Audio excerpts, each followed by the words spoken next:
though this was a part of the meeting, we'll pass the warrant around. Yep.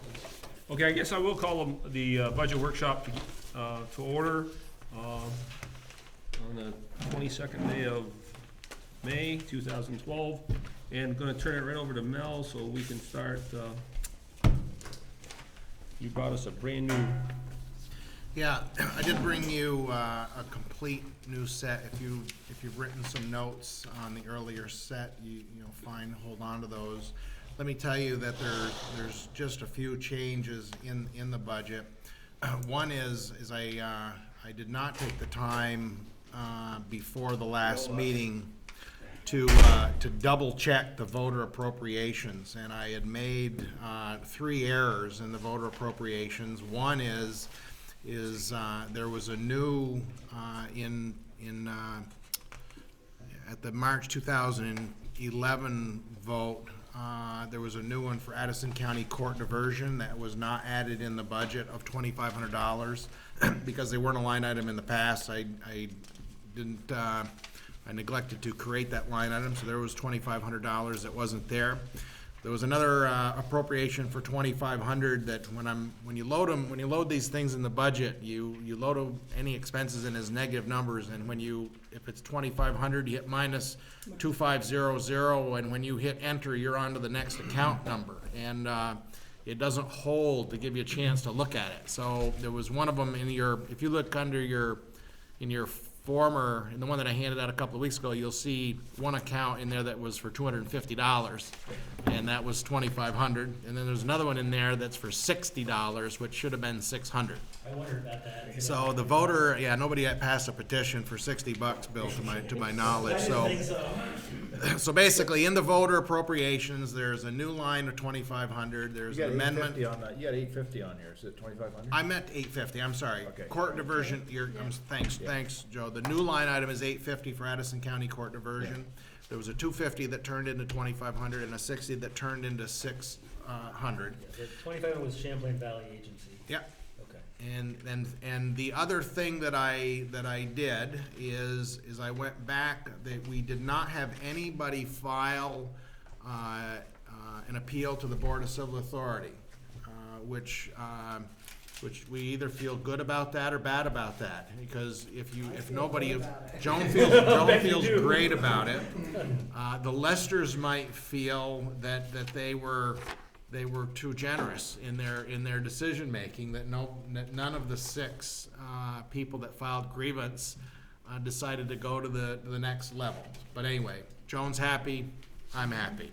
So anyway, what I did was I took the grand list, now that in essence has become finalized, and you take the grand list and multiply it times 60.07 cents, which is the tax rate that we have had for the last 5 years or so. It equals a number that's very, very close to that first line in the budget, that $1,320,282. I can tell you that's within $100 or so. It was $642. It's $400 less. Okay, and you gave away a lot of money at grievances, didn't you? We did give away some money. We did give away some money at grievance. So the point is, and I won't do this to you, but just this one time, once you make those changes in the voter appropriations, and once I make that change in the grand list multiplied times your current tax rate, it drives the number that's on the top of page 5, and that $121,000 represents that minus $121,000 means that we have an expense budget of $121,000 more than the revenues that we have. Okay. And therefore, to not have a tax increase, we have to have a fund balance of at least $121,000. And if there was any wage adjustments, and I can tell you at a managers conference that I went to just recently, that they usually poll people about what kind of wage adjustments are out there, and it seemed to me that the number that was most expressed using the CPI was 3%, 3.2, something like that. I haven't done any research with the Bureau of Labor Statistics to substantiate what the number is. But anyway, that's what other municipalities have been doing for adjustments. So if there was a 3% across the board increase in wages, we have about, I'm gonna say around $800,000 in wage-related expenses to our full-time people, and so if there was 3%, you're talking another $24,000 on top of that 121, all right? So So that number could actually be like 144,000. right, so the point is that if we do not end the year, let's say that does go to $145,000, let's say, then if we do not have a fund balance carryover of $145,000 to fund this expense budget, you're looking at having to increase that tax rate that's currently at 60.07 cents. And I'm not gonna be able to, What, if we didn't get it, if we didn't get, if we didn't get the 145, yeah. and we were to have to increase taxes, Mhm. what would that drive that, what would the number be? Sure, Would it 65.87 or? Well, the grand list is about $220 million at this point, which means that every penny on the grand list raises $22,000. I don't think I'm off, I think I'm off too much. So roughly. It could be 21.5, somewhere in the 21.5 to 22. So really, we're looking at About a 6 7 cents. 6 to 7 cents, 6.5 cents raise, Right. if we were to have to go there. We're Just strongly imagine feeling- if we had a bad winter, would it be? Yeah. Well, Bill, one of the things that I've brought up without a lot of tone in my voice is about looking at local option taxes, because I know that it's a tough topic for people to talk about, but we did have a nice increase in the grand list. I mean, for Vergennes, I mean, there was we had like it increased, it gave us $31,000 in new money, if you will. It was 2.5 or 3% increase in the grand list, which really was represented by 3 properties. One is Velco, another is Green Mountain Power, and number 3 is the senior housing project. Okay, so there was maybe one other house and some other additions, but basically the increase in the grand list was because of those 3 properties. And I'm gonna just say, I don't see that happening in 2013. So the point is that, great, we had a good winter, and yes, there is gonna be a sizable carryover, but, I'm a little, to be honest with you, had we not had this easy winter, we would have used up that 100. If you look to the left, you see how we've been using 125, 121, and then I'm looking at this 122 and then 121. The year that we used 125, we actually had $229,000 in the fund balance. It was disgustingly high. But we used half of it for 1 year, and then of course we had really a regular year. We basically used the other half of it in the second year, and this year's surplus is obviously coming from the fact that we really didn't have a winner. So now everybody's gonna blame Rennie and I for raising the taxes since we got elected this year. Well, That's fine. Let me tell you, one of the things, Joan and I talked about this just briefly, but we just didn't have the time to.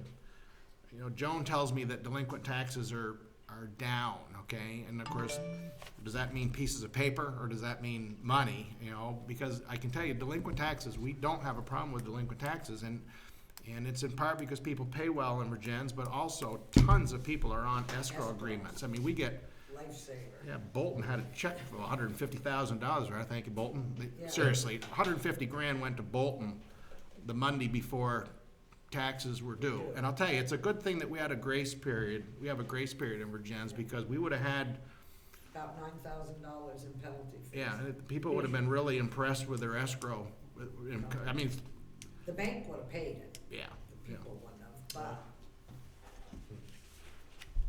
Can I ask a question before we get too much further in this budget, just so I understand the layout of this?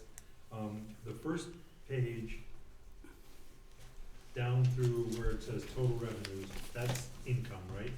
The first page, until you get to general administration, Okay. is general fund revenue. okay. Fund 1 is Yeah. general fund revenue. Okay, and then what follows up through to page 5 Yeah, are all the expenses that are charged against it. general fund Okay. expenses, And right. then what follows, like where it says fire department, that's a whole section of in and out, all of its own Correct. income and expense. Every fund. Okay. Fund 2 is the fire department, that's correct. Okay, and 3, okay, I got it. Yep, Okay, fine. 4 is sewer, 5 is, Okay. yep. Thank you. Just so that everyone knows, got an email earlier this week from Michael O'Brien, mayor of Winooski, kind of asking several mayors throughout the state as to what was going on in their towns and cities, as to how we were trying to address the whole issue and see if there was other means of fundraising or other revenues.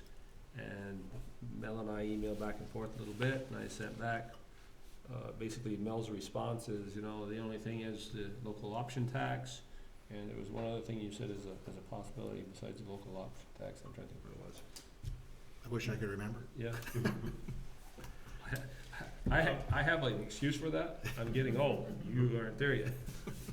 Well, So- we're just. So do you typically just go down through this and we ask questions we might have and that sort of thing, or what? Yeah, Okay. I mean, obviously, what I'm trying to do is obviously just give a bigger picture. I'm Sure. gonna give the 30,000 feet above the ground picture, at least on the general fund. And we can, if you wanna stick with general fund, I mean, sometimes we do the fire, get that out of the way, do something, but we can just do it right in the straight order. I think that's the best way to go, is just go down, blow it out. Well, then you can at least turn the pages one at a Yeah, time. Yep. yeah. So anyway, I mean, if you wanna talk revenues, Well, I have go ahead. well, actually, 2 questions on revenue. Sure. Under other, we have interest earnings, which is budgeted 20,000, the actual this year were 43,000. Yep, Huge gap. Yep. From prior years, what's that representative of? well, if you went back and looked at another year, first off, our auditors, we have our money invested in treasuries and certificates and this type of thing. However, the company that we keep our money with, they book it based on fair market value. Okay. All right, and I can tell you, we took a hit last year at the 11th hour, where the market value of our general fund investments, which were what, Joan, $600,000 we may have had invested in the general fund, we took a market hit of like $14,000. And even though the way that these certificates, the earnings are absolutely guaranteed, and even if they're callable certificates, they're called at what you bought them for, all So right? we're looking at income and they're booking at a fair market value. That's exactly right. And so we took a real hit on June 30th, and I can tell you, in July, it just bounced right back. Yeah. I don't have my current year's budget, but if you notice, you do. You have like, Yeah. it's $44,000 or something Well, it like was that. 43,170 is the one I'm looking at from the last meeting, but Okay. yeah, it's, Yeah, and the bottom line is that how we have our money, I wanna be real brief in this. Where is our money, all right? The watershed money is kept separate, it's required to be kept separate. So that $400,000 is in a separate bucket and it has its own certificates. The Ray Davison money, same deal, it has its own certificates. The Green Mountain Power Co-op money, which is about gone because of the Riverwalk project. The Donnelly Fund, which is the fund that's used for the worthy poor of the city, that's held in a separate certificate, right, or holding. Yeah, And I'm gonna say that's it, Joan. I'm gonna Yeah. say that's it. All other funds are held by the general fund. Whether or not it's the tree fund, the reappraisal fund, Joan's, book, pump house fund, all of those funds, that we have, of which there's 30 of them, all right? Those are held by the general fund, 99. and the general fund, receives all interest earnings from all of those funds. There was a time, we changed that policy already, there was a time where every fund was allocated its interest. And the amount of time to make sure that the land records fund got its $2.31, okay, and the auditors to audit the $2.31, we treat it as kind of like an administrative fee, for holding. So even though the general fund may not have $675,000, it receives the earnings on that $675,000. And so where the $20,000 is coming from is not based on market value, because that's gonna go back and forth. Joan has those CDs in about 3%, maybe 3.1, but I can tell you, they're leaving us Big time. all the time. Well, yeah, Okay? because to sell them now, you're gonna have a capital gain on them, so. Well, we don't pay tax on them, but Well, true, We we don't pay tax on don't, them. but, and so that's the same thing with that general miscellaneous 99, it's mark to market as opposed to income. the which one? Mark to market, general miscellaneous, other revenue, the account 99, same thing. It's at 8,100 is the income. Oh, that's not interest. That line item 99 is really a catch-all, and typically, there's not a heck of a lot of activity there. This Okay. past year, we sold a police cruiser, we sold a lawnmower, okay. we sold a truck, we sold scrap metal, we sold Scrap metal. $6,000 worth of Huge. scrap metal. Not the police That really, vehicles, that's Okay. really not normal. Okay, okay. Typically, that's like photocopies and Okay, it's not that kind of other. Okay. It's But truly no other. vehicles went really down. Like Cruiser, only- police cruiser did. No. Yep. The $3,500 cruiser that we sold went there. Gee, got 3,500 bucks. We bid it out. Yeah, that's where that would go. But anyway, that's not typical Okay, at all. great. It's not, and so all set. the scrap metal's gone. Darn. What about the income, the grants, non-budget? That's zero. Grants are all wash accounts, okay? Okay. So like if you look at the budget, even though the grants non-budget revenue doesn't exactly balance with the grant non-budget expense right now in the budget report, it will when you get to June 30. So like, for instance, let's say if I got a cops grant, Yeah, or a DUI highway safety grant, and we're paying payroll, that gets charged to that expense, and then reimbursement requests are applied for, and eventually we get all the money back, and those two will match to the penny. okay, so where does that show up? Where does that show up as an expense? What, is that When- in If 109? we don't budget for a grant, Right, all right, and so therefore we're not budgeting for a grant revenue nor budgeting for a grant expense. right, But when we do get grants, yeah, they show up on your normal monthly budget reports as both revenues and expenses. So like, for example, if you look on your budget report, not Yeah. on the proposed budget, but on budget report, yeah, you'll see a planning grant in there for $8,333 and some change, something like Yeah. that, yep, okay? If you were to turn to page 6, I think it is, in that budget report, yeah. that expense, it will be exact. And what does it show? Planning grant, my pages aren't gonna be the same, but if you look under line item 1.9, Okay, something or other, there'll be a planning grant Okay. expense, a muni planning yep, of what, 8,300 and some change? God, it matches. Okay, and that's just how grants Okay. work. All right, okay, So we don't budget to get them, we don't budget the revenue, we don't budget the expense, but they have to match at the end of the year. okay. So basically, that's ignore it. It's a wash. Okay. Yep.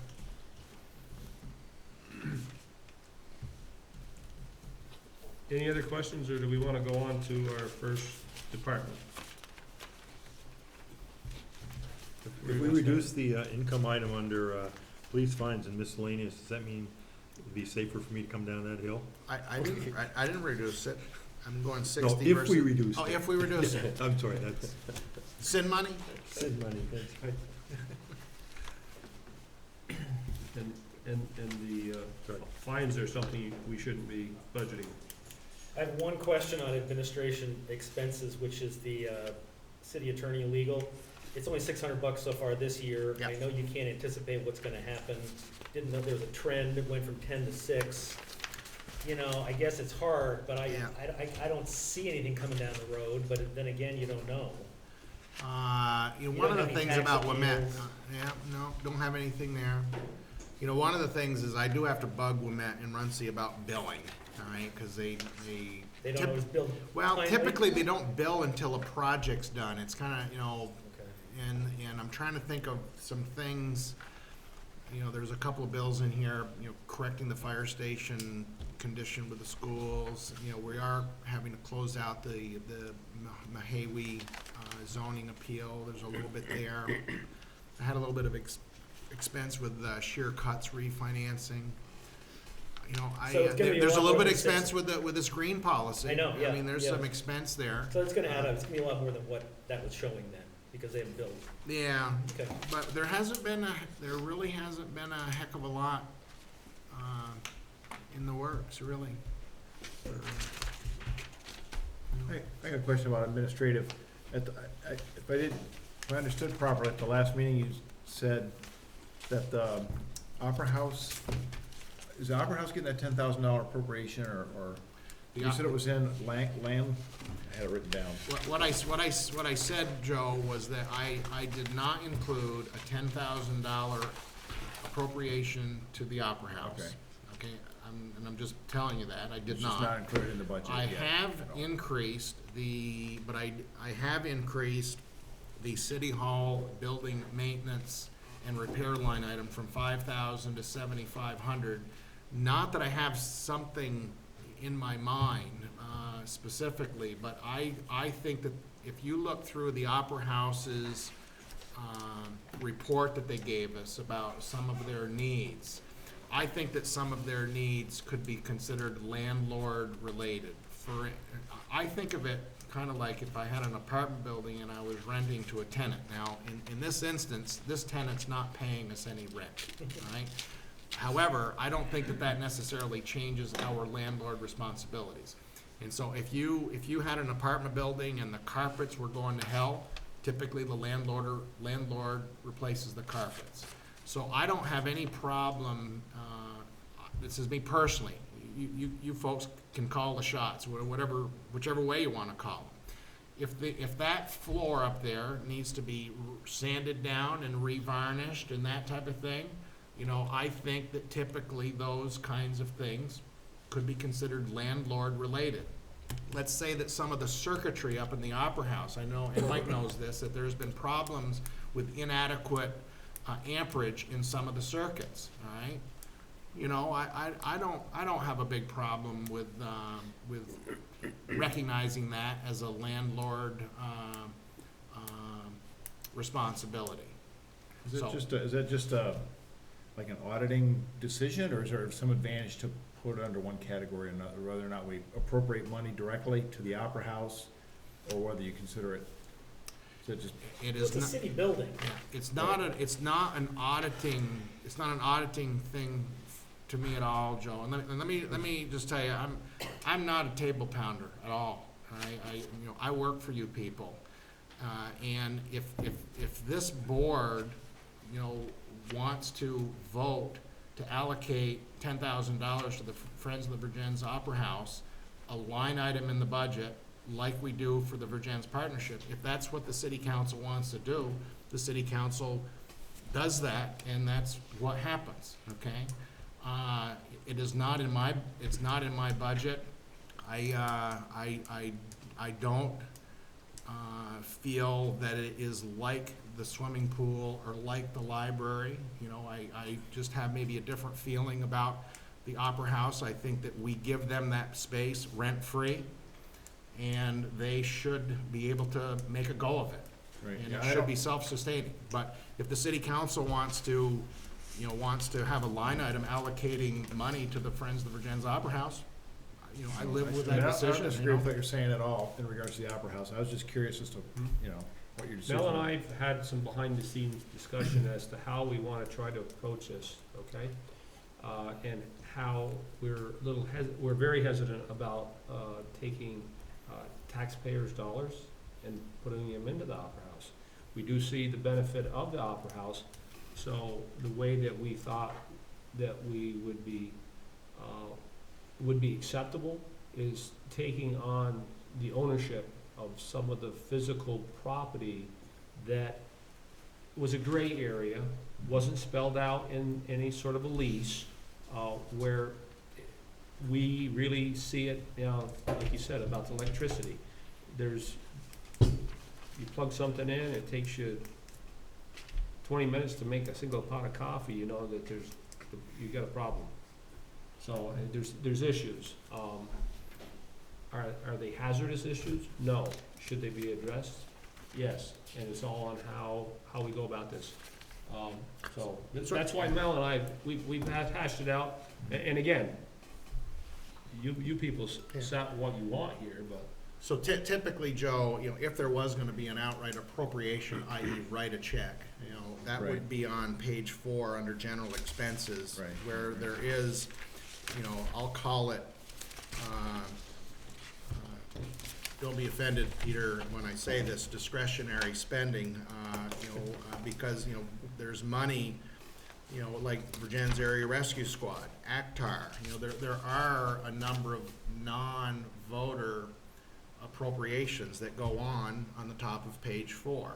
And I think that, those are decisions for the city council. I can tell you, why are these here? Is because, some of them, obviously our share of the fire protection contract is a no-brainer, our share of the recycling center. But there are some items in here that are discretionary. For instance, the amount of money for the partnership or the amount of money to ACTAR. I mean, those are decisions that the city council, needs to make. What, my thought on the Opera House, I see that as a draw for the community. Oh, To definitely. a degree. And what I would like to do, rather than just throwing in some money based on what we have, is I'd like to have them be part of a conversation with us about, okay, you're asking for $10,000, what's the balance on that for the community finances, for example? Whether it's just more people coming in for meals, whether, that sort of thing. Because I think it would be a real shame to have that place closed. I would hate to see it close. I agree, Peter. I don't wanna see it close. And it may not be, but it seems like that might be helpful. I don't know if we can arrange that, or whether they just would come in on their own and make a presentation. They have made some presentations. Yeah. They've sent letters with their punch list. And it's almost like, I hate to use the expression, somebody digging themselves out of bankruptcy. Mhm. I think what they need to do is, if really we get to that point, I would like to see a plan as to Yep. how they're gonna get where they need to go. Right, as opposed to an indefinite amount of money going. Exactly. Well, Yeah, and I personally like the approach that you're using. I just wasn't sure where, if you probably just spread it out throughout that administrative budget, I guess, kind of what you're. Well, I mean, all I'm doing is under building, it really isn't spread, Joe, it's items that are landlord responsible, which i.e. are building maintenance. I've said this, one thing I do feel a little bad about the sprinkler system, going into the sprinkler project, I'm not a member of the Opera House board, I have no idea how much money they have, all right? All of a sudden, there's a law change, October of 2009 or 2010, whatever the law changed, where if you have a so-called nightclub activity, you have to have a sprinkler building for occupancy above 100, all right?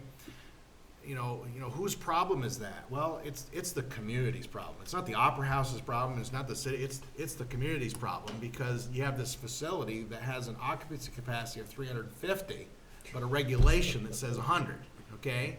And they need a revenue stream, so, I mean, the rug really got pulled out from underneath of the Opera House, and that's one of the reasons why, I've come twice in front of this board requesting more money, because I think that at the end of the day, it's our building. And that building, regardless of the Friends of Vergennes Opera House, needs to be protected, all right? Now, how is it gonna be paid for?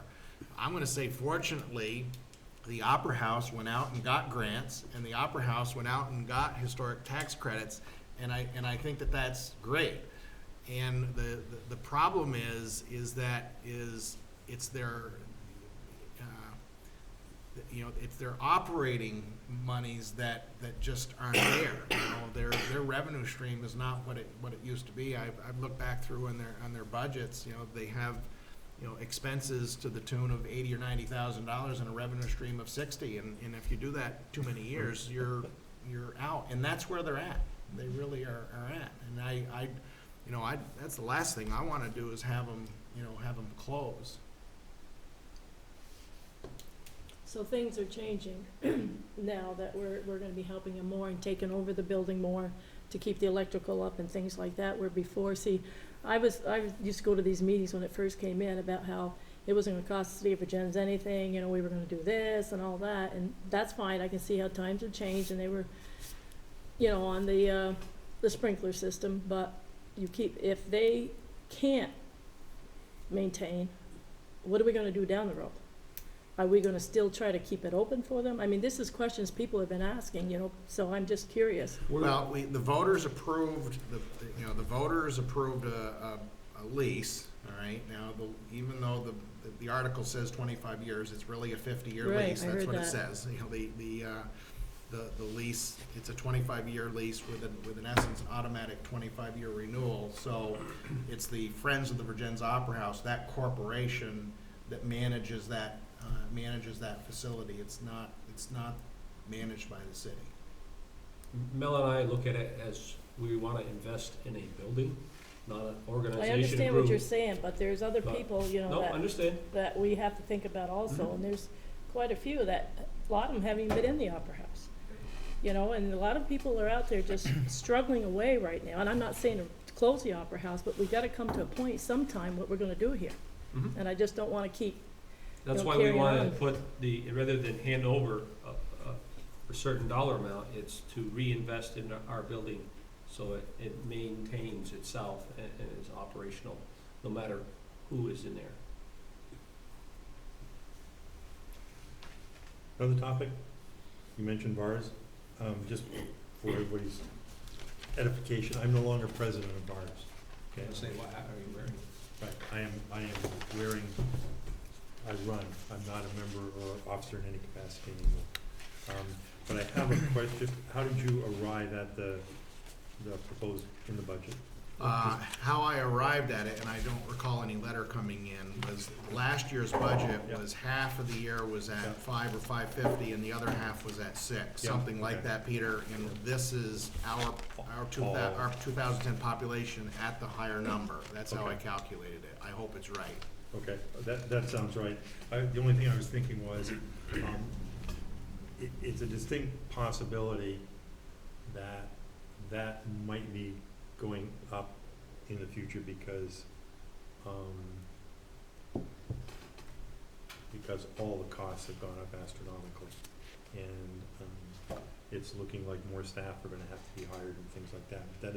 That's just kind of generic, and that doesn't really help you in setting a budget figure, does it? Anyway. To my knowledge, I do get a ton of mail, and it's not like I called down to Chuck 3 or 4 times. All that I did, I do rely on you a little bit on this, Peter. Okay. So all that I simply did was I just grabbed the bill. Yeah, all right? okay. Because I know we had this discussion a year ago.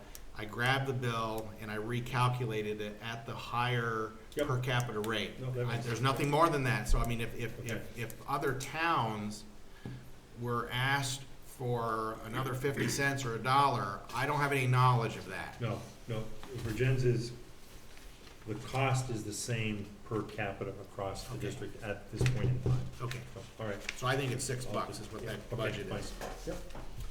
Okay, I got a question. There are some line items throughout this current budget that have not been fully expensed. Yep. Um, Salt, Street signs, Yes. salt, building maintenance, yeah, to the tune of I don't know, 20 grand, 30 grand, maybe. Yep. Is that a potential carry forward if those budgets are not expensed before June 30th? Well, the answer is yes, but I will tell you that, George isn't doing this because his budget's shot, I know. okay? Jimmy Brewer and Jimmy Laro, they're watching their budgets very carefully, all right? And in that, street signs, all right? For instance, we haven't spent very much money on street signs. You know, and we are on the accrual basis of accounting, so if Jim were to purchase signs on the 15th of June, purchase them, even though the delivery didn't occur until July, if those were purchased in June, that's a June expense, and Yeah. that would just go back there. There are certain line items like that, and I use signs as an example, because Jim and I talked about it the other day, about, his plan to use that budget, okay? So Okay. I don't think that, even though here we are, do not assume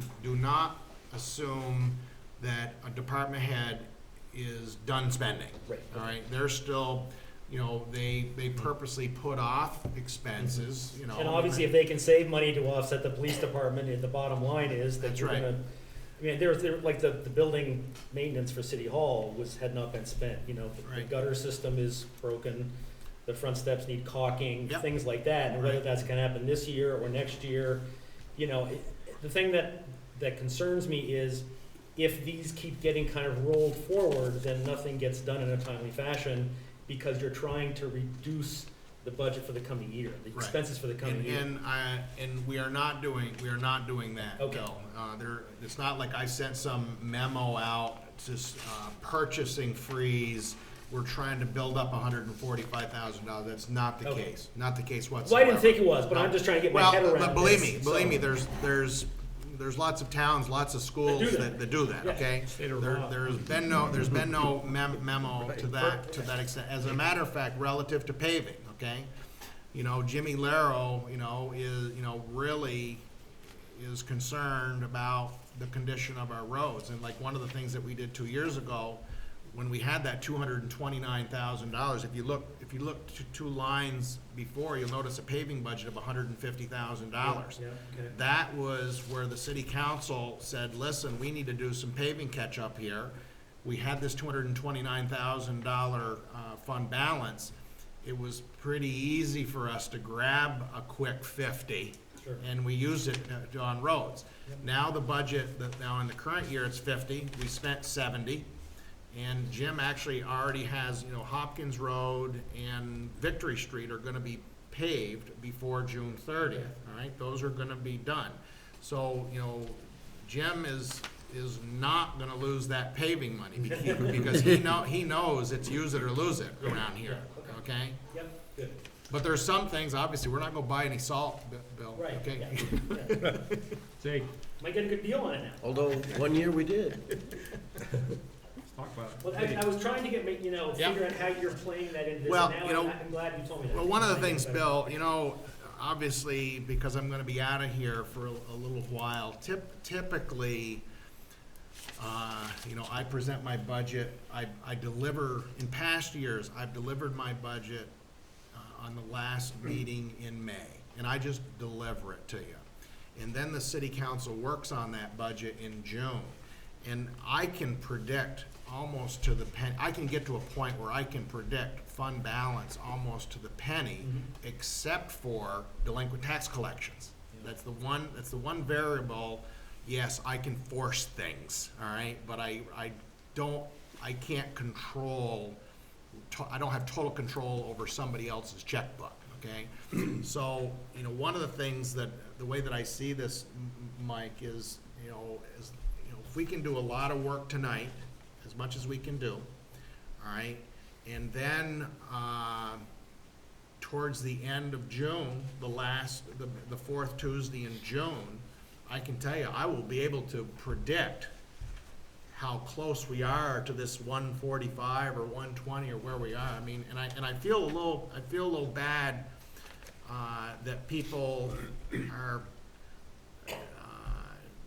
they don't know that. and I can tell by your questions, you know, a Well, I'm little gonna bit. forget it all by then anyway, so. Yeah, and I don't know either, because I can tell you, I don't really feel real comfortable. Because like I was mentioning to Joan, you know, we were talking about delinquent tax, and I just didn't get a chance to run the report. And I don't know, Joan, I don't know if you ran the report. What is the delinquent taxes today? Yeah, I have no idea. See, and we're in the grace period, all right? Yeah, it's So, hard to I mean, say. it could be $150,000, and it's because we're in the grace period. Well, now, so what's real important is what's the delinquent taxes on May 31st? Now it's starting to get important, because last year, on 60 days into the fiscal year, our delinquent taxes were $52,000. I sure hope we'll end up a hell of a lot better than 52,000. And if we end up with 22,000, that's $30,000 that just goes to the bottom line. It's like found money, all right? But I don't know, I can't tell you that until we get through the grace period and I take a look at that list of names, because I can tell you which ones are good. I know them, I know which ones are good and which ones aren't, you know? So we budget for a worst case scenario and then, It's a We had a woman yesterday, I was in City Hall, and she stopped in, she swore up hill and down that she had paid her taxes, showed her, receipt, the whole 9 yards, and Joan reminded her that this was quarterly payments, not annual.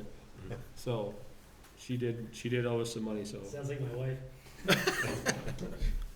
That wasn't on tape, No. was it? But she Yes, was, it was. Oh, I know, she was sure she had paid them, but, yeah, and it always kind of makes my heart skip when they start off so. Here's my adamant, check. You know, it's like, oh my God, where did I mess up? But, no, she was, totally understanding, Yeah. I'm sorry, yeah, okay, you're right. You know, one of the things that's They too, do. you know, that's With too a bad check. in this software, this budgeting software, which I really love, it has the ability to load in anticipated expenses. And a couple of years ago, or 3 years ago, the first year that I was learning this system, I thought, oh, look at that, you can click on anticipated revenues and anticipated expenses. And so I went through every line item and added the additional anticipated expenses, all right, and the additional revenues, thinking that this computer system was smart, and it would know that if I anticipated spending $10,000 on X, when I spent 2, it would automatically change it to 8, and it doesn't. So I went through all of that effort to do all of that anticipated, and it was only good until the following Tuesday. So I don't use the feature. I don't use the feature at all. And it's easier for me, like last year when I was doing forecasting, when I get to within a couple of weeks of the end of the fiscal year, we know what our payroll is per week. We know if the power bill's been paid, you know you're not gonna get another one. I mean, you can actually hone in on that number. And unfortunately, I just don't have it for you.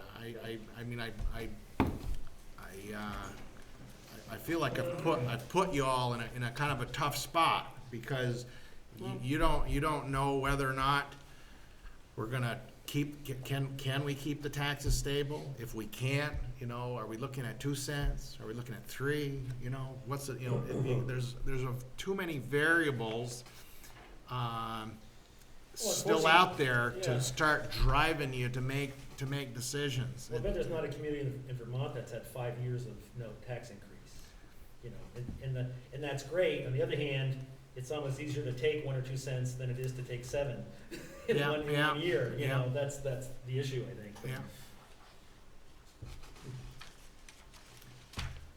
Hey, you wanted to squeeze a word in a while ago. Well, the police department, I wanna get to there. Okay, We ready to roll? you can. Are we gonna be purchasing any cars next year? No. Or anything? Okay. We are not gonna be purchasing any cars, but that's not to say that there aren't any capital purchases. If you look down under the next to last line item, 172084, capital purchases, Yeah, which was $38,000, right. and that goes to 15, that means we're not buying any cars. But there are capital purchases. I will certainly this share is- this with you. There's, This has gone up quite a bit. I feel the whole budget. Gone up 9% in 2 years, Yeah, 2% this year. So last year was the big jump. My concern is like this, I can ask uniforms and accessories. Didn't we purchase a bunch of uniforms this year? And now it's going up to 9,000 next year? Why is, I mean, I thought that took care of stuff for a while, so what's going on? Well, what I want to do is, I'm not gonna sit here and tell you I know exactly, because we need 4 pairs of pants and 6 whatevers. What I should have brought for you is I actually have a 2 or 3 page proposal from George about, it's all kind of broken down by various categories, all right? And uniforms, don't think that uniforms is just buying uniforms. We clean uniforms, you know, there's a lot of money that's just in maintenance of uniforms. And it also, it's uniforms and accessories, all right? So it's just not pants and shirts. And I'm happy to have George, you know, we can revisit that, but, you know, I can tell you, a chunk of it just goes to dry cleaning. A chunk of the money, you're not buying anything. So in other words, when we purchased all these new uniforms this year, our dry cleaning is gonna go up quite a bit. Put it that way, yeah. Well, I'm telling you, we spend a lot of money on dry cleaning uniforms. There's no question about that. But that's also, if we say they have to wear a certain style uniform, Yeah. we have to pay for it Yep. and maintenance. But we don't tell him that. I thought this was something that he wanted, that he brought on and he presented to the city. What? The new uniforms. See, when we were here that night, you know, when they had, He talked about dress uniforms, and this is not about dress uniforms. This is not about the This dress is not about uniform. dress uniforms. okay. See, you know, to me, that's important, the uniforms, but the big increases are in payroll, so Yeah, that's what that's where the big dollars are. Well, when he said dress uniforms, that's what I was asking Mel, you know, where this Oh, is coming yep, from. yep. I mean, to me, if you look, you know, look at the budget, the increase in the budget, that's where you gotta look, is where the big dollars are, you know, and that, Yeah, I like the supplies and postage, it went from 6 to 10, what does that include? That gotta be something more than postage, or that just postage? Well, they were at 9,400 as of last month, I know, so. but maybe we can curve the budget a little bit, you know. Yeah, is and what I'm I saying. circled some of the same things, Ziggy. Okay. I'm questioning some of the same Yeah. things you are, yeah. You know, one of the things, relative to payroll, Joe, is we do not have 24-hour-a-day, around-the-clock coverage, all right? We basically have 20 hours of coverage, per day, on-duty coverage. At night, we have 2 officers on for their own safety, you know, instead of having just 1 officer out there. So you know, it's part of it's just a math problem. You know, you just calculate all of the shifts that we cover.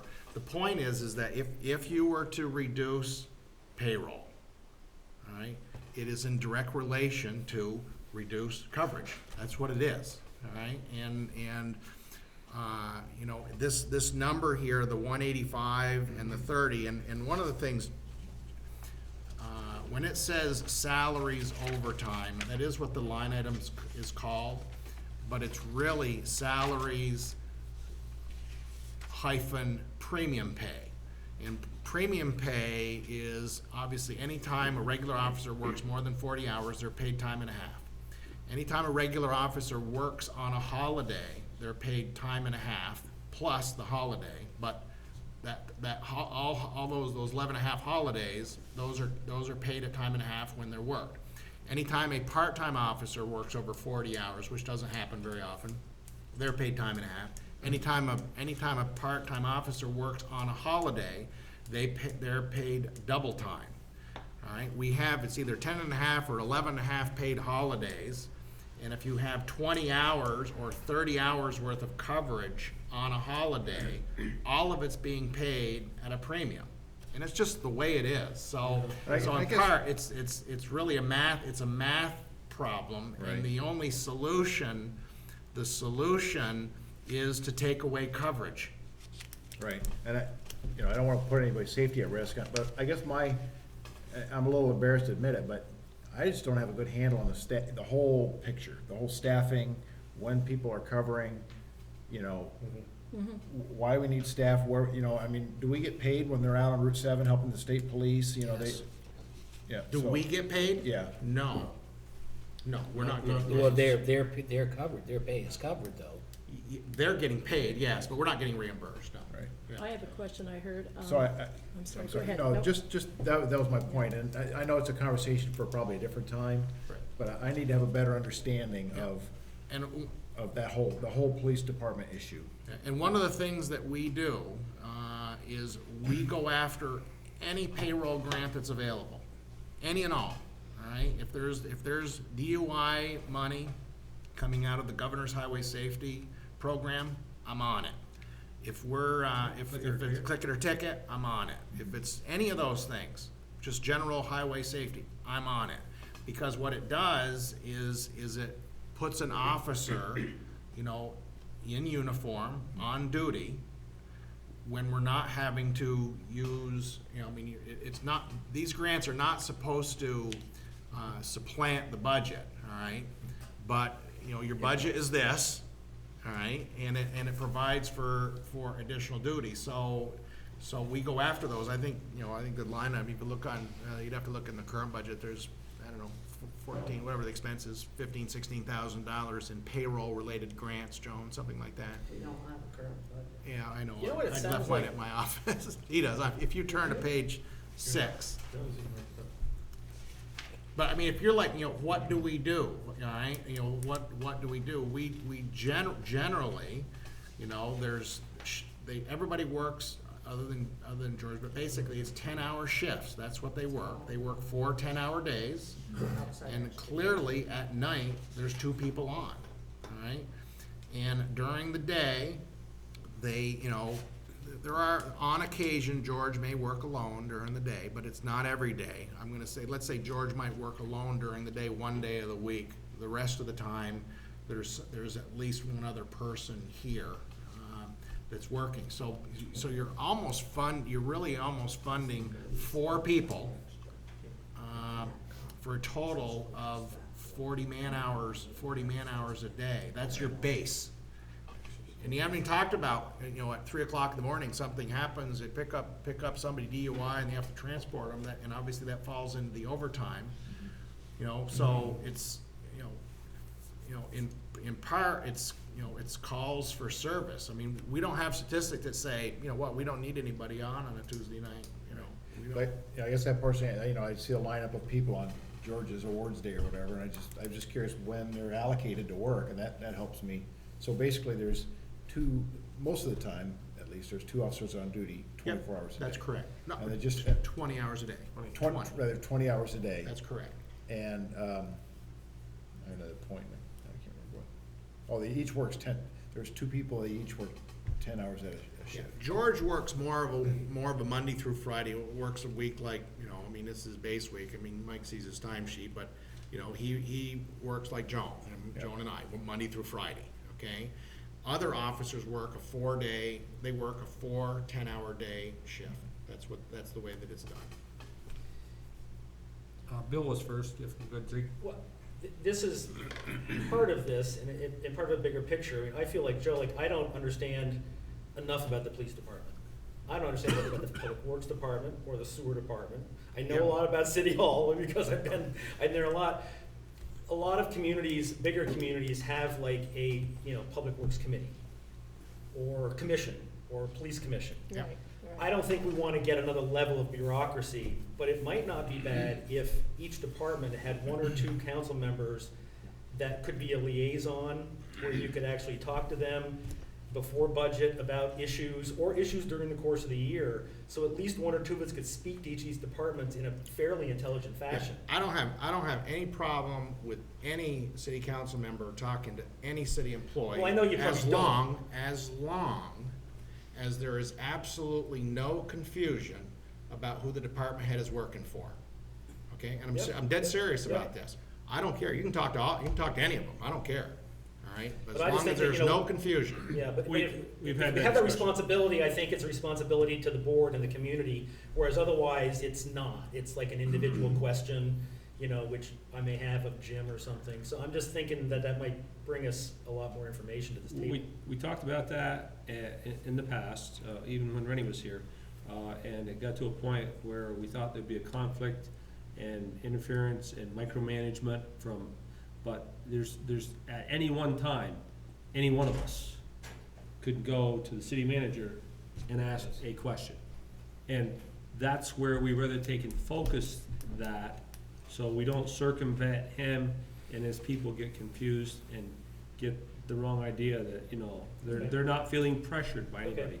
I mean, if it's been discussed and so on, and that's We fine. have, Yes, it was I mean, like, thoroughly. like Mel said though, we can bring it back to the table if you really think it has value and you wanna take a different approach.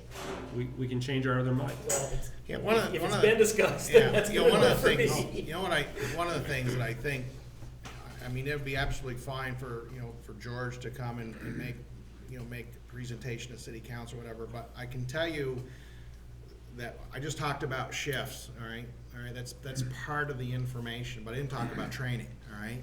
Which is a bigger part of the picture as well, because police officers have to have a minimum of 25 hours of training to hold on their certification. That training shall require both firearms and I wanna say Red Cross. And that's paid time, It's- isn't it? Absolutely, Yeah. okay? So the point is that there is a chunk of labor that the cost of labor, which is off-duty as well, all right? Police departments are expensive, right? I mean, really, it's amazing that here's the city of Vergennes sitting here with a $499,000 police department budget, all right? It's hard, you know, it does seem a little hard to grasp, all right? $500,000 we're spending on police. You know, if you, and of course, I feel bad, Mike, We're gonna I've have said, to listen, switch I wish I over. had, time, you know, it's been part of my goals, which I can't get to, is I would love to provide with the city council with a comparison of 4 or 5 other like communities, all right, like communities, and I'm talking about Newport City, Fairhaven, your full-service communities, you know, in the range of, you know, 3,000, so that you would have something to compare it to, all right? And it would be helpful for me, Bill, you know, Well, that as budget, well. police is 29% of our total. Okay, I Yeah. wanna take and recess or adjourn this portion. I'm gonna ask Ziggy if she could hold hers, cause we'll go first right after, okay? I apologize, but we need to get into our regular meeting, and so I'd recess this meeting, the budget workshop for now, and we'll go back to it at the end, and I'll call the regular meeting, May 22nd, to order. All rise, please. This way. I pledge allegiance to the flag of the United States of America and to the republic for which it stands, one nation, under God, indivisible, with liberty and justice for all.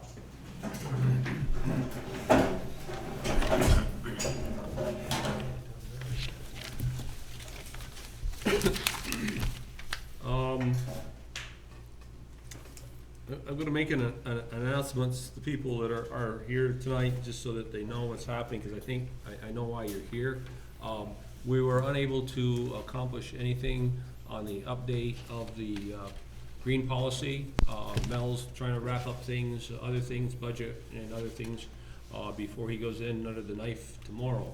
And he didn't get to it, so basically what we're going to do is, things are gonna happen, but they're gonna get put on hold and probably until the end of June, if not into July at this point. But nothing has changed from what we had stated at the last meeting. It is our game plan, then roll it back out to the council at whatever one of those meetings that we have, and let you know what's happening. So hopefully we didn't drag you out just for that, but that's where we are now. Would anybody like to speak about anything while you're here? So it'll be on the agenda. It will be on the agenda. Mel's been really good about getting the agenda, and we try to post it on the website ahead of time. think everything that was discussed 2 weeks ago, which I think there was a pretty good consensus on, I think, you know, we've kind of talked about it, but it just isn't in absolute written It's form not. yet. And probably we'll look at it and then put it on the city website so the whole Mhm. policy can be read. Before the, Yes, Yeah, we're, yeah. we're, it Yeah, it it's won't just- be happening. It's gonna be delayed about a month. Our next meeting is the 12th of June. It won't be ready for then. Right, so, And that's gonna be zoning, okay, that's a hot ticket right now. And, then, depending on how we make out on the 12th of June, it'll either be the 26th? Yep, yep. 26th of June, or it'll be sometime in July. But we'll have it under control and things in place definitely before, things get displayed in the park. Okay? So, sorry to drag you out, but thank you. Thank you for showing interest in coming, too.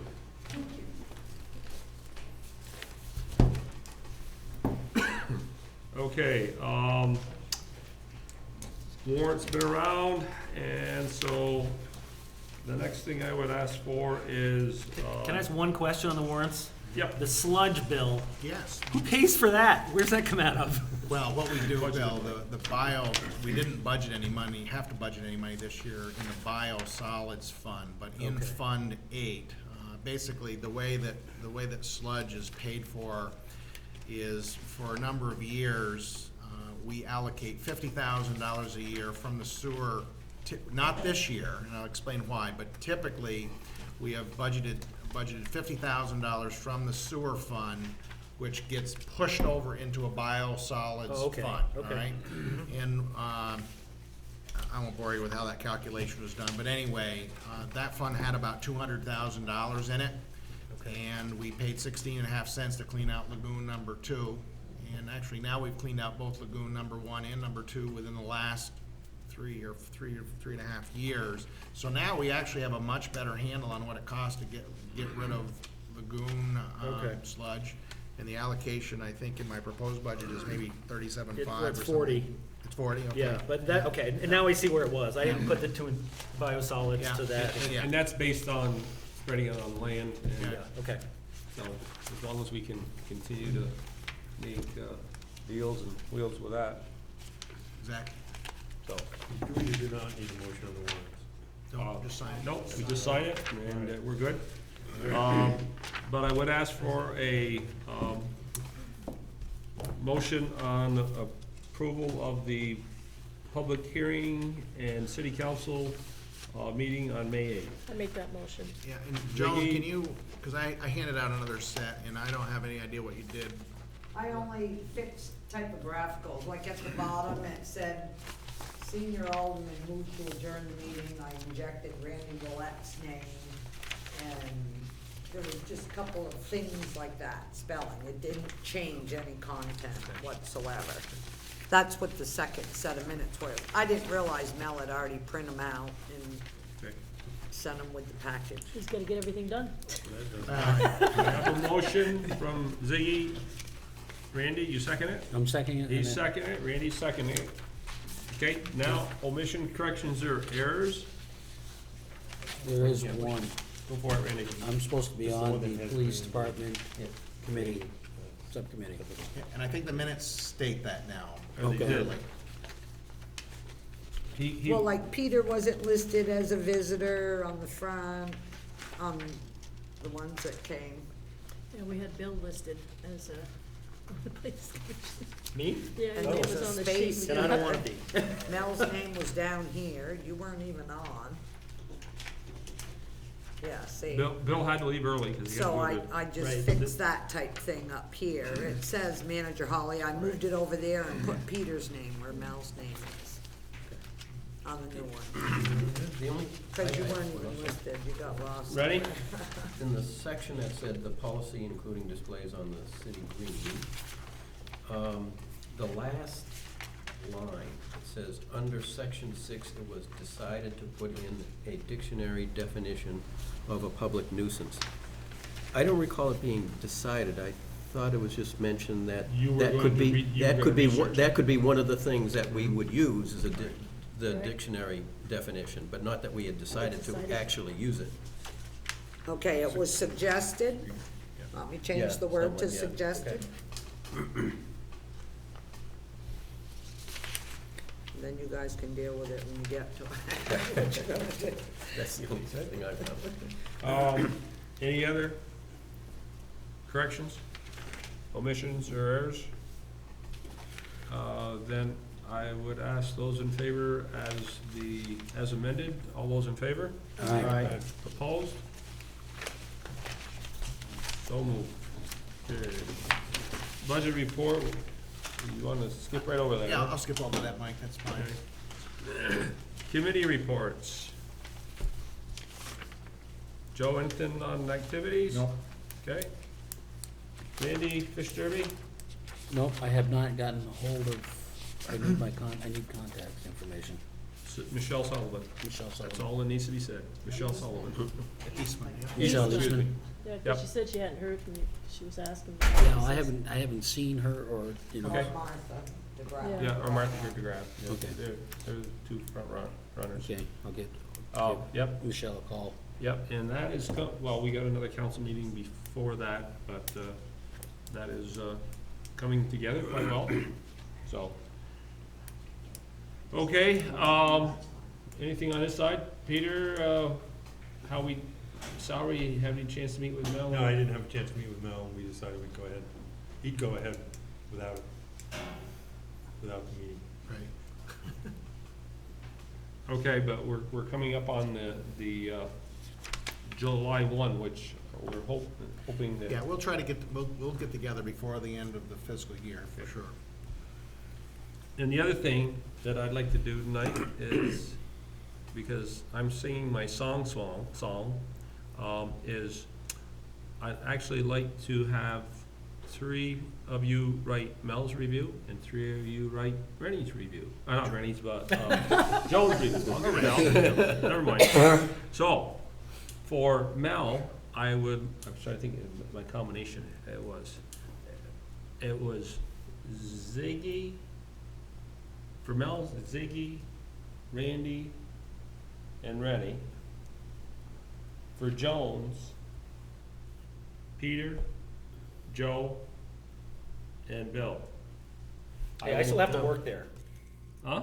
I still have to go to work there sometimes. That's all right, that's not a problem. I'm just kidding. Nope.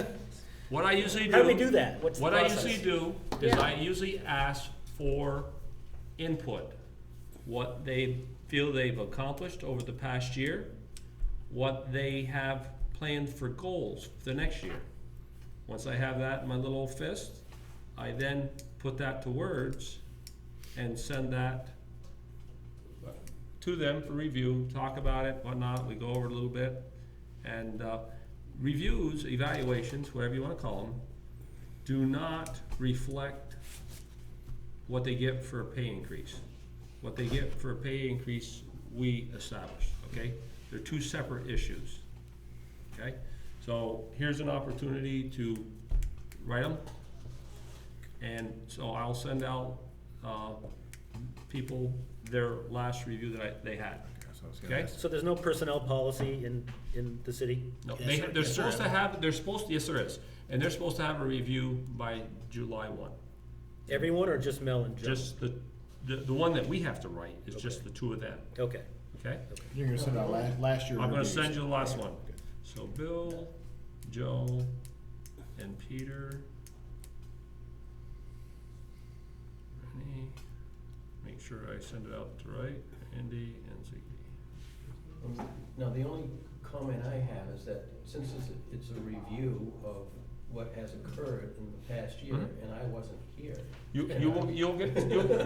will see, because what they do is they prepare an overall outlook of what they have done, accomplished, and what their goals are for the next year. And you'll be able, once you see the evaluation that I've worked up, I think you'll be able to understand, and it kind of repeats itself, so you can look back at a previous year and previous year, so it's a continuous evaluation. that So you're gonna keeps have a going. history of the last 2 or 3 years. Yep, so you will see it. So, and if you have any questions, you can call me. Okay? All right, nothing else as far as committees? Well, I'll just mention that because in your packet, there was Yep. minutes of the police committee. Mhm. And it was just a general review for all of us. Mhm. And the next meeting, we'll really start to get into the meat of. So you have had a meeting and started talking?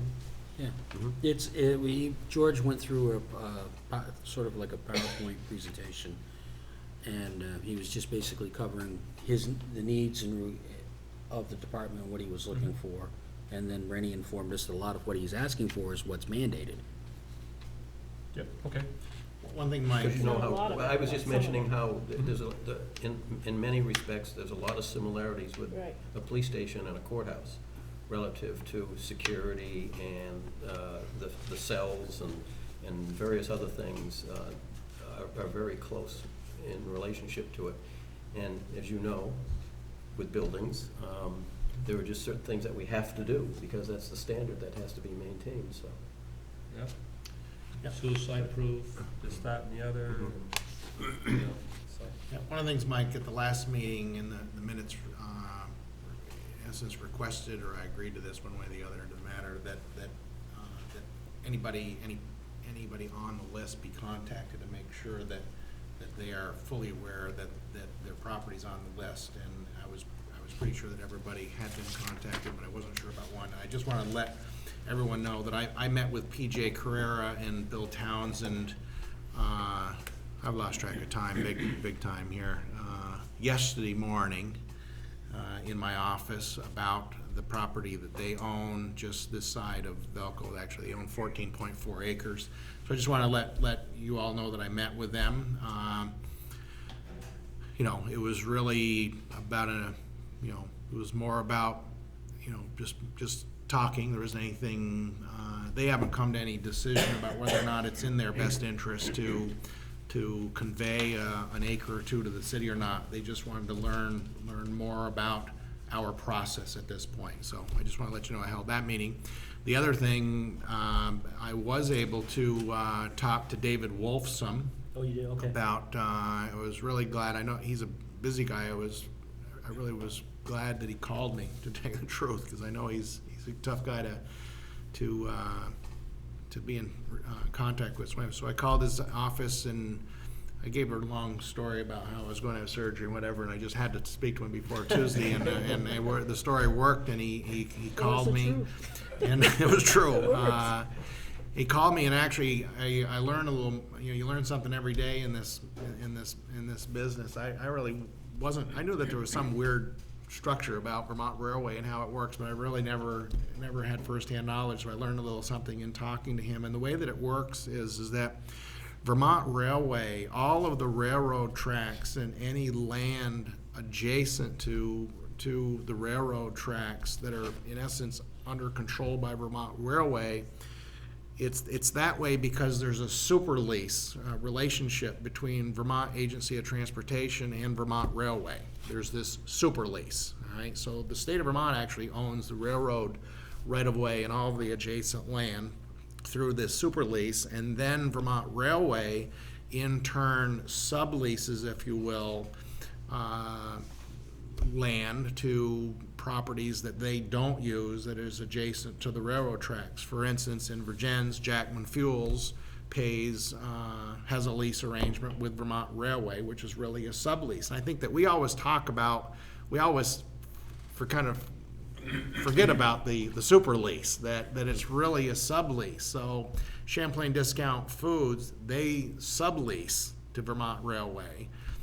Vergennes Building Supply sublease. So anyway, in my discussions with David Wolfson, he said, and we talked a lot about Vergennes Building Supply, and he said that he would have no problem from a Vermont Railway standpoint releasing any of their land that they lease that is located south of the existing train depot and Champlain Discount Foods.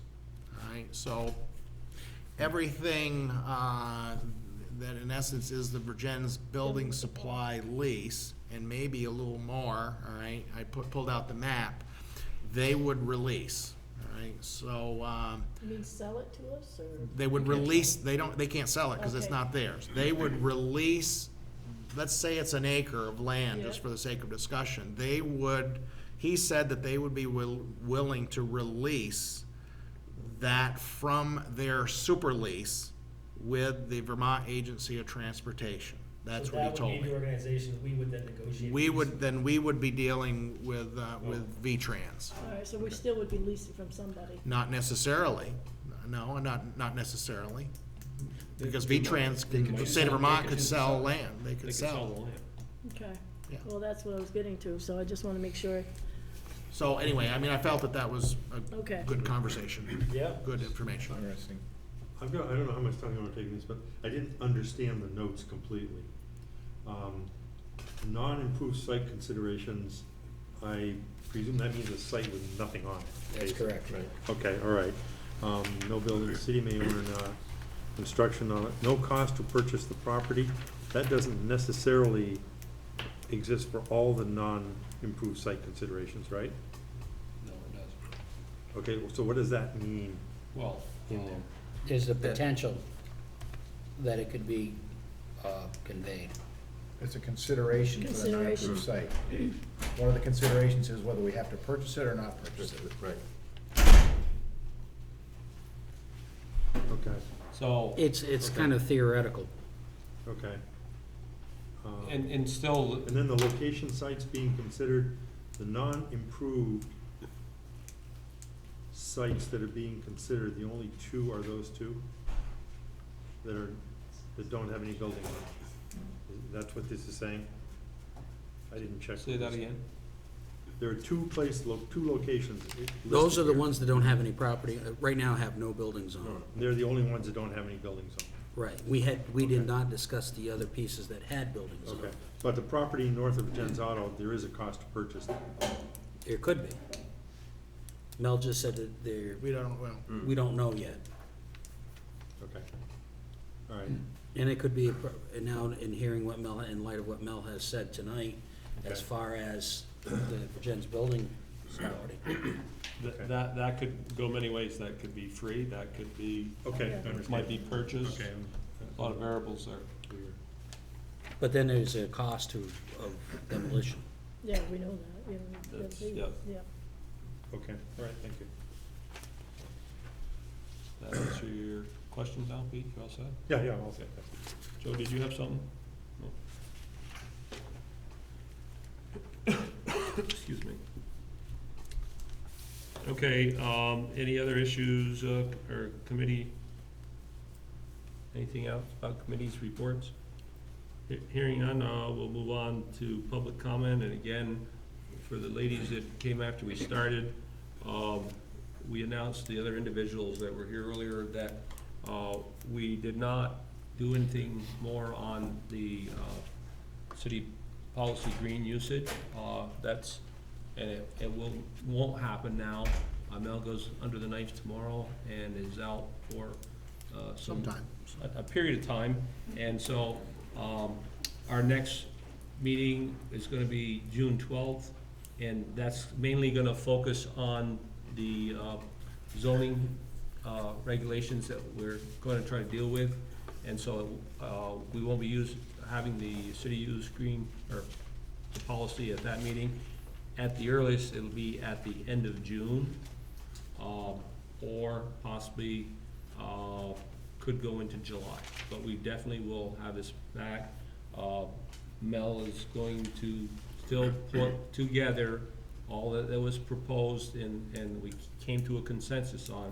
Mel's still gonna put that together, and once we get that done, it will go out on, the website, and, it will be put in the budget so that you'll be able to see it, and the budget is always, I should say always, most of the time is posted on the city website in advance of the meeting, so.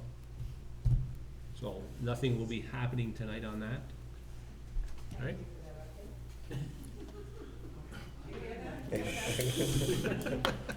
Sorry about that. It's a nice night for It's a nice walk. Nice, anyway. it's a good night for a nice walk out there. Gorgeous, too bad you guys are in here. Keep up good work. Thank you. Thank you. So, Dottie, any public comment tonight? No, I just gotta ask Mel something. Okay. You- Thank you, thank you. Would you wanna ask it now, No. on camera? Oh, No, just- Wow. Okay, Okay. all right, we're I guess gonna, I'm staying late. uh, You're gonna be laid up forever. All right. Go away again. so, we're gonna go to number 6, old business, and start with the city council members' goals. And because I always goof up and skip Joan, we're gonna go with Joan first. I'm totally not prepared, sorry. I'm not. Okay. They were easy to get along with, sometimes too easy to get along with. So, Mo, you're gonna give me your, well then, if you're totally unprepared, what I would ask is you become prepared, but do it in writing and send those to me, and I will send them off to the, council members that are gonna start writing the reviews and give us a recap of your accomplishments over the last year. I think one of the things two of my goals will remain the same, because I know that they aren't gonna be done by June 30th. One, as I mentioned before, about how I really do think it would be helpful to do some kind of investigation for 4 or 5 similar communities. I still wanna do that. Number two, That has been done. hasn't been, I got an email one time, on the local police departments. no, I'm talking about just Okay, everything, just okay. in general. Okay. The other thing is that the personnel policy really is required to be, at a minimum, reviewed every 2 years, and there certainly is some area that needs to be updated, so that I think may have been on my goals before. We have done some work with the zoning files, but they still aren't really where I want them. And then the other one, I think, I don't know how long, I think Peter, the project on really taking a look at our, it's kind of an in-house wage study, if you will, but taking into account surveys that are done by the League of Cities and Towns. So those really would be my 4 projects, and obviously what I'll try to do at some time, Mike, is send you my list of so-called Okay. accomplishments. I try to do that to help from a review standpoint, so. One of the things, not to put pressure on you, Mel. No. But, everybody likes to eat, and so, what I would offer is if you can get the personnel policy done up, by the end of the summer, I will supply the hot dogs and hamburgers. And as we did, a few years ago. Yeah. Come here to the fire station, do a little cookout, and invite any of the council members that wanna come and, go over the personnel policy. If we can have that done Absolutely, by the end of August, as a possibility, okay? Okay. So, I'd offer that. Like to eat. Okay, who wants to go first? I can see this. Z, I'd like to get back on the road, try to communicate with our towns. Again, Ferrisburg, Walton, Panton, try to, whatever, if we need to do something, maybe get them involved. I know, I've talked to a couple of people and it actually surprised me. They said, well, how come we haven't been over to see them? And I said, well, why aren't you overseeing us? So, just in general, if something comes up, we'd be able to communicate with each other. our whole thing is, part of our issue is that we quite often meet on the same evening. I know. And it's hard, and I'd I thought they actually, met on Thursday. I'd actually offer that if it Ferrisburg, right? would benefit, for one of us to attend their meeting and then come back to this one later, that just, because they will see you early and, discuss anything you wanna talk about in the very front end, and still be able to make it back to our meeting, so that would be a possibility. So, yeah, by all means, that would be an option, so, any other goals that you would have? I think that's gonna be a pretty good one, we can get that going. All right, Randy, I might as well jump on, jump on sure, this let's one. go with Randy. Actually, I'd like to work with the fishing derby. I think that's important. I also, another goal is I'd like to see this police project through to some sort of conclusion. Which project? Police project. Work with that and try to see if we can't come up with a plan. So, not to tell you how to run your goals, Randy, but, can we just bite off little bits and, Right. Well, no, I mean, I wanna see if we can get a plan. okay, so that we at least start getting some targets, Right. completion. Right. And I don't mean building, but I mean You know. the next step, whatever. We did the first step was have a meeting, and we actually successfully did that. Yep. And chewed off that little bite that we did, and now the next little bite is to consider site considerations. Good. Anybody wants to go next? Joe? Yeah, first it's kind of a personal goal, and that was that, I've been a council member for 3 years, and I kind of thought I was getting the hang of it until we came up against this, city green policy, and I realized, how much I have to learn. I won't say I really appreciated how the mayor and the council handled that. I learned a lot from that experience, and I want to continue on that learning curve. That's goal number one. Secondly, I'm really enjoying my time working with the rec committee, and I know that you sent out a recommendation to kind of look over the town plan and kind of base our goals on some of the goals that were there, and I wanted to articulate a few of those. First of all, I guess I'll say that, the rec committee's general goals were to utilize, or to find a way to utilize and improve underutilized city resources, place to bring your family, and make the public aware of the recreation opportunities we have in the city. There's a couple of lines in the city plan that articulate those goals. One is line 14, improve and plan for pedestrian and bike paths, protection of critical habitat land, ag and open land, protect and encourage the development of historic, scenic, and cultural resources. And line 60 was to maintain, enhance, and expand parks and rec facilities. So we had some short-term goals that I shared. One of them is a toddler playground for people who have to go to Middlebury and other places to take their small children to play. So that's something that we'd like to see. And the second thing that kind of comes up over and over is a dog park. And then there's some longer-term goals, one of which that I'm really interested in, and that is to kind of reignite improving the recreation path that's currently was built along the ravine. And now that we have the land. Rail trail, you mean? I'm sorry? The rail trail? Yes, the rail trail. Now that we have the land, we have the new staircase and the Benton land, that I would really like to investigate finding a way to join those two. Did I say something last time to you? I know that Mel, I kind of communicated I with did, Mel. that- I said something to Mel, and maybe I hadn't mentioned it to Rennie, because when he was the city manager, he had some exposure to that.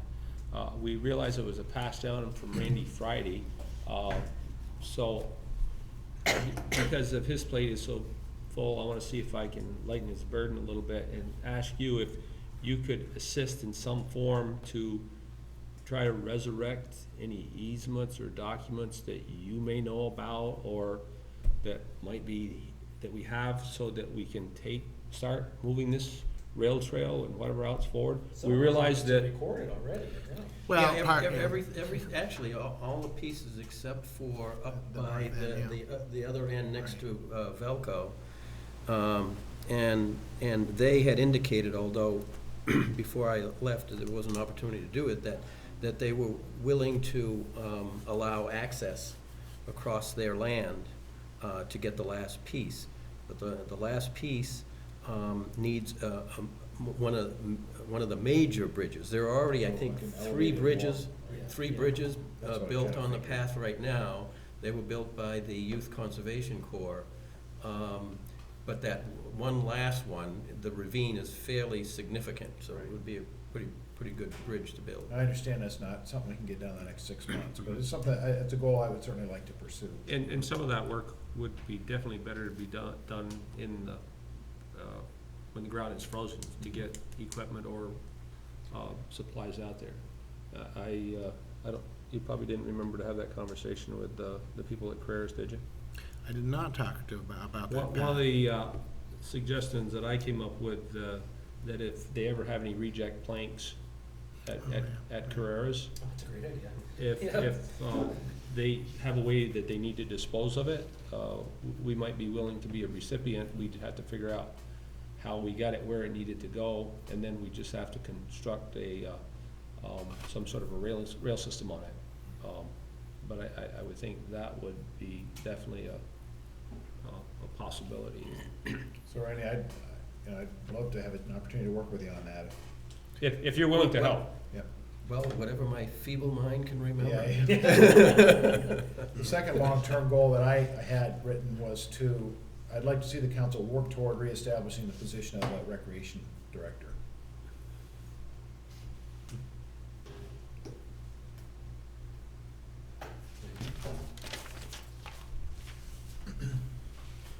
Okay, Okay. there's three left. Peter? The beginning of last year, you sort of assigned me to or I volunteered, I forget exactly which, I thought it was both. to an energy committee. Well, yeah, except that when I got started on it, I realized I didn't have a clue what was going on, et cetera, and didn't do much with it. But I think that I have more free time now, partially because I'm not president of Rescue anymore, and a couple of other things. So I definitely wanted to become part of what is going on in Addison County with energy, just as a representative from this board. But also, the measurable goal would be to propose at least one energy item for consideration by the council in the coming year. And I don't know what that would be, but there are a lot of good ideas coming out of the Addison County group that's working on this. So that's one. Kind of a personal goal. I'd like to become a little bit more aware of finances.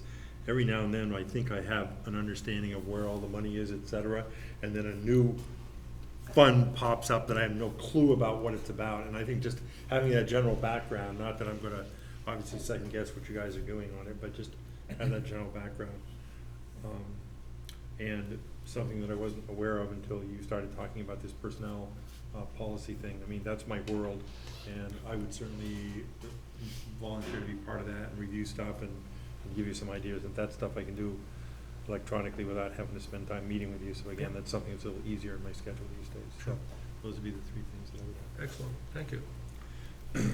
Ready, Bill, flip a coin? Flip it. No, I'll go. I'll go. You wanna go? Sure. I have one that, and I'm not sure of all the little pieces of it, but to encourage continued downtown progress. We've done a lot of projects, physical projects in downtown, but I don't actually think we're finished. There are other areas within the general downtown area that could be looked at and maybe seek some other grants again for improving those areas, to keep that momentum going and continue with the downtown progress. And also, I'd like to foster economic development. When I was out campaigning around, I was telling people that I was a supporter of economic development.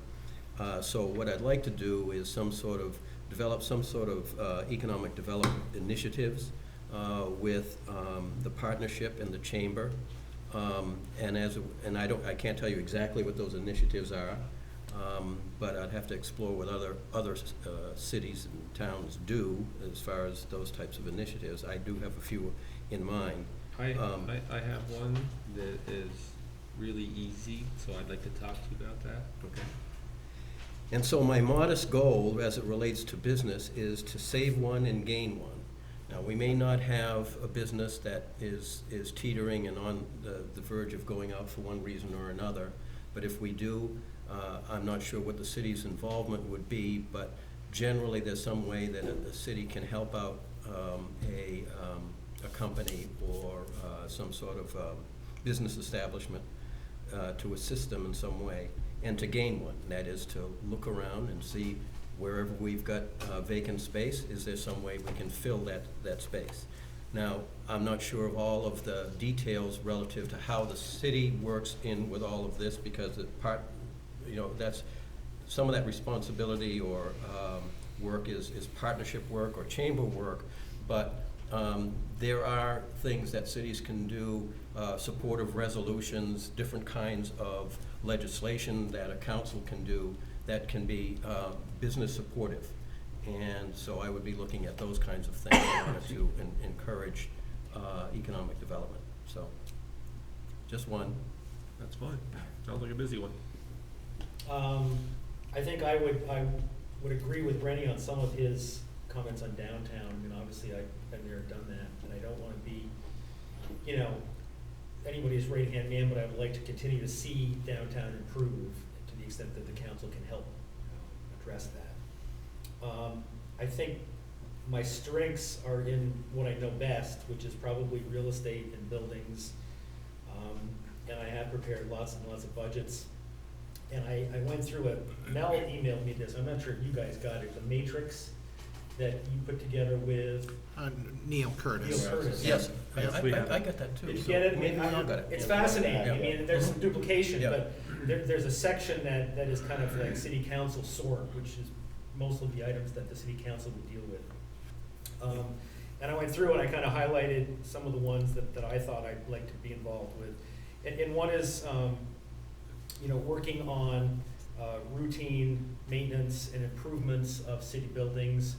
Not that the, you know, head of public works can't, you know, put that in the budget, but just to kind of, you know, be a sounding board, talk about things, maybe I see something differently. Just offer up, I mean, last year I called up Mel and I said, you know, some of the windows in the pump house are starting to rot and lose paint. I mean, I walk over there, I'm not sure if anybody else had noticed it, but that kind of thing, and just, you know, make it aware to Jim or to Mel as to what might work. I think it would be good to look at like the recreation parks and so on and have like a capital improvement plan, so you're replacing things like, you know, grills and tables and trash cans, you know, on a regular basis, so that you don't have to find the money, but there is a process that we can do, and that would be not only in the parks, but, you know, downtown or whatever, so that, that money can accrue and we can spend so much a year to kind of turn this stuff over. I think that would be good too. Recreation, so the other was things like stewardship of natural resources, which would include, you know, city-owned lands, parks, and so on. One of the other ones was parking, which has been a partnership issue a little bit, police department issue, Chamber of Commerce issue. I know it's been talked about, but I'm not sure there's ever been a solution, and it would be nice to try and come up with something that everybody could live with there. So those are kind of the things I'm thinking that I could offer. Ready? I have several things in my mind. Some I'm just gonna take off and do and see how they go. But one of the main things that I feel that I need to do as mayor is I need to get out and visit all of our businesses, however big or however small, and stay more in touch with them, with the economy the way it is. I heard through the grapevine that Goodrich will change names sometime in June or July, and I want to be more involved with what's going on down there. Not that I need to know their financials, but I would like to just get more involved. So that's my main one. Like I said, I have several other ones, and we'll see how time allots. I'm sure someone gets started, and my beautiful wife will help volunteer on some of them as well. How do you do that? Voluntold. When anybody decides to run for the mayor, you need to know, if you're gonna put your heart and your soul into it, that it's two people in the household, providing there are two people in the household, that really make it work. Because I couldn't do it by myself. I just couldn't. So. Okay. Part of what you have there might work into my economic development initiatives. I do, I don't wanna talk to you that, I wanna talk to you about that, what I had in mind. I have something that, the thing is, you gotta come up with about $3,500, but I'll explain the whole quirk and works. And it worked in another city and that wonderful things. Okay. Okay, So we'll talk if we have a minute after. All right, good deal. So, personal goals, and just a repeat, on the proposed policy for the city green. The schedule is, basically, Mel's gonna get it written up. It's gonna take a little bit of a back seat with everything else that's going on. We have the zoning and division regulations that we gotta put to bed. We wanna do that in a fairly timely manner. Shannon took some, very extensive notes and has met with Mel, and they've got a lot done, so Mel's gonna report on that in just a minute, so I won't take the wind out of his sails.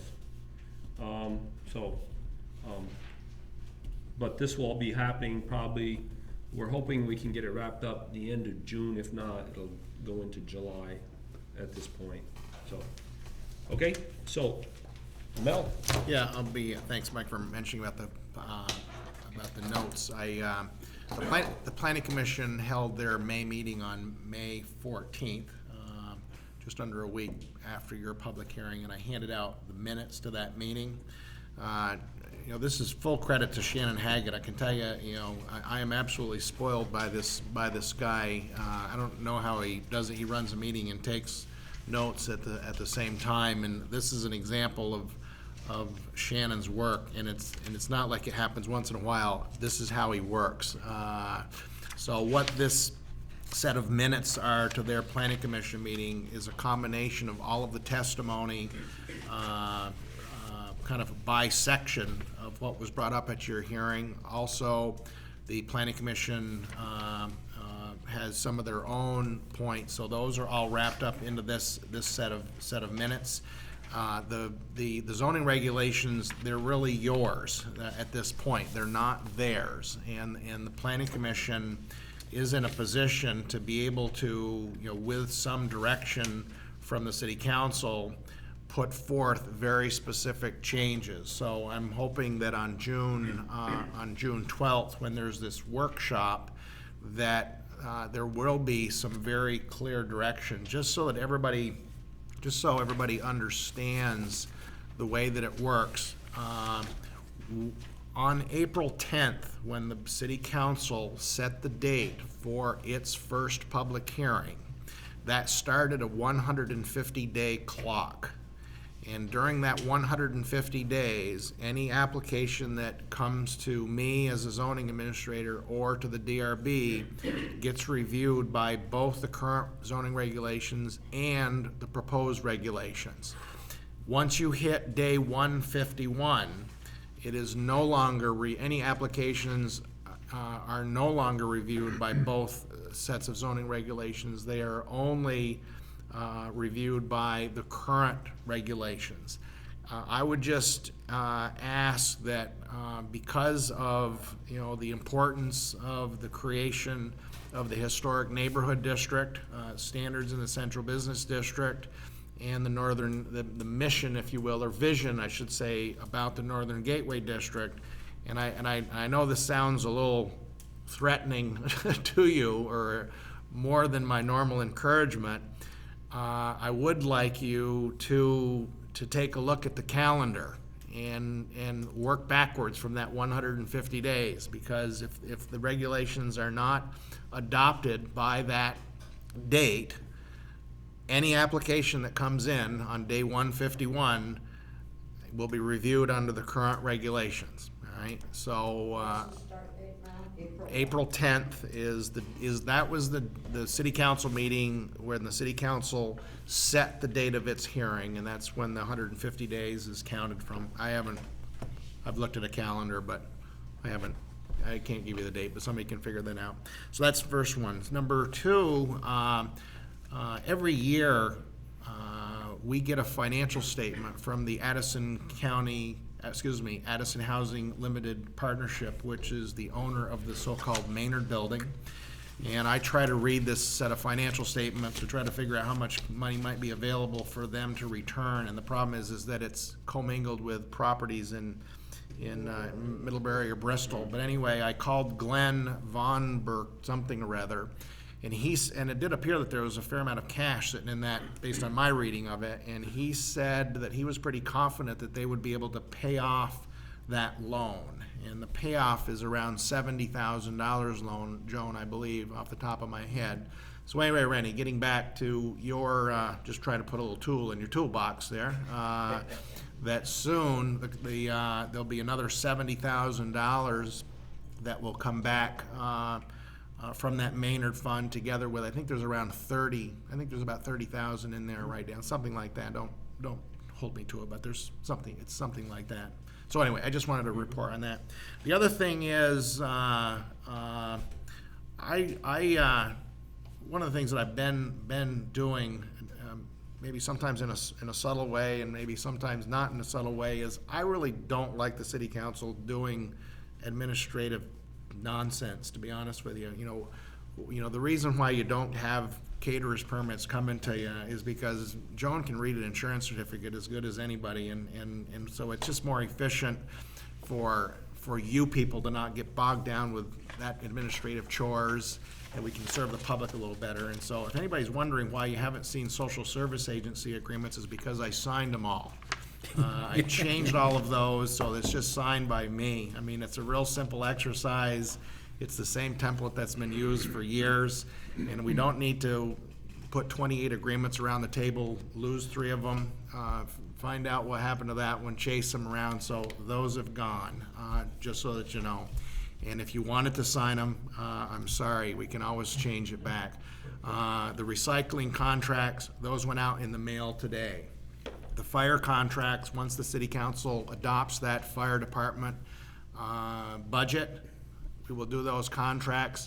I will sign those contracts and send them out. So you're happy to see all those things, but I really don't want you bogged down with really what is really an administrative task. I would rather have you spending your time on some of the goals that you're talking about on this table, which are a hell of a lot more important than spending 30 minutes chasing pieces of paper. So I just wanted to let you know that. Did we ever get all straightened out with Panton? Everything is. Thanks, Dick. As a matter of fact, this is the last year, the last year? of the 5-year payback, if you will. FY13 is the 5th year, so in another year, Panton and Waltham will be paying directly off that schedule. So Okay. 5 years goes by quickly, doesn't it? Yeah, it does. Smokes, I guess. That's all I had, Mike. Any questions of Mel? I have one question. Can you guys bring us up to date on the Job Corps? Isn't their lease up? I read something written recently, and I know there's an extension of the existing lease for 6 months.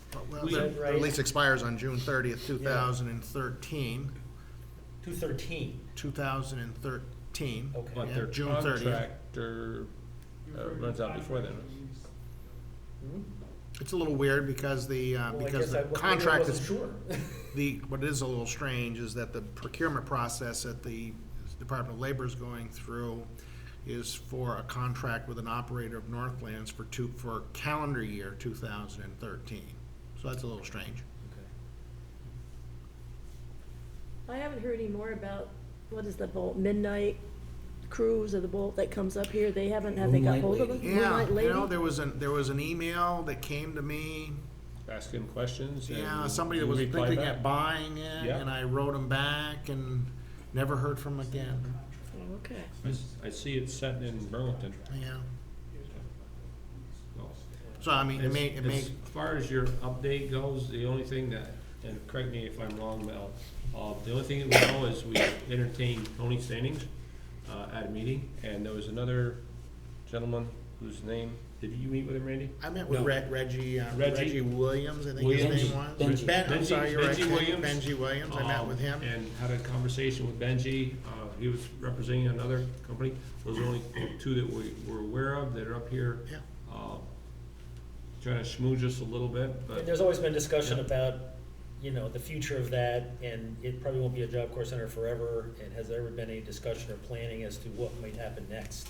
One of the things that was stated to us is Northland Services want to have this type training facility, one in each state.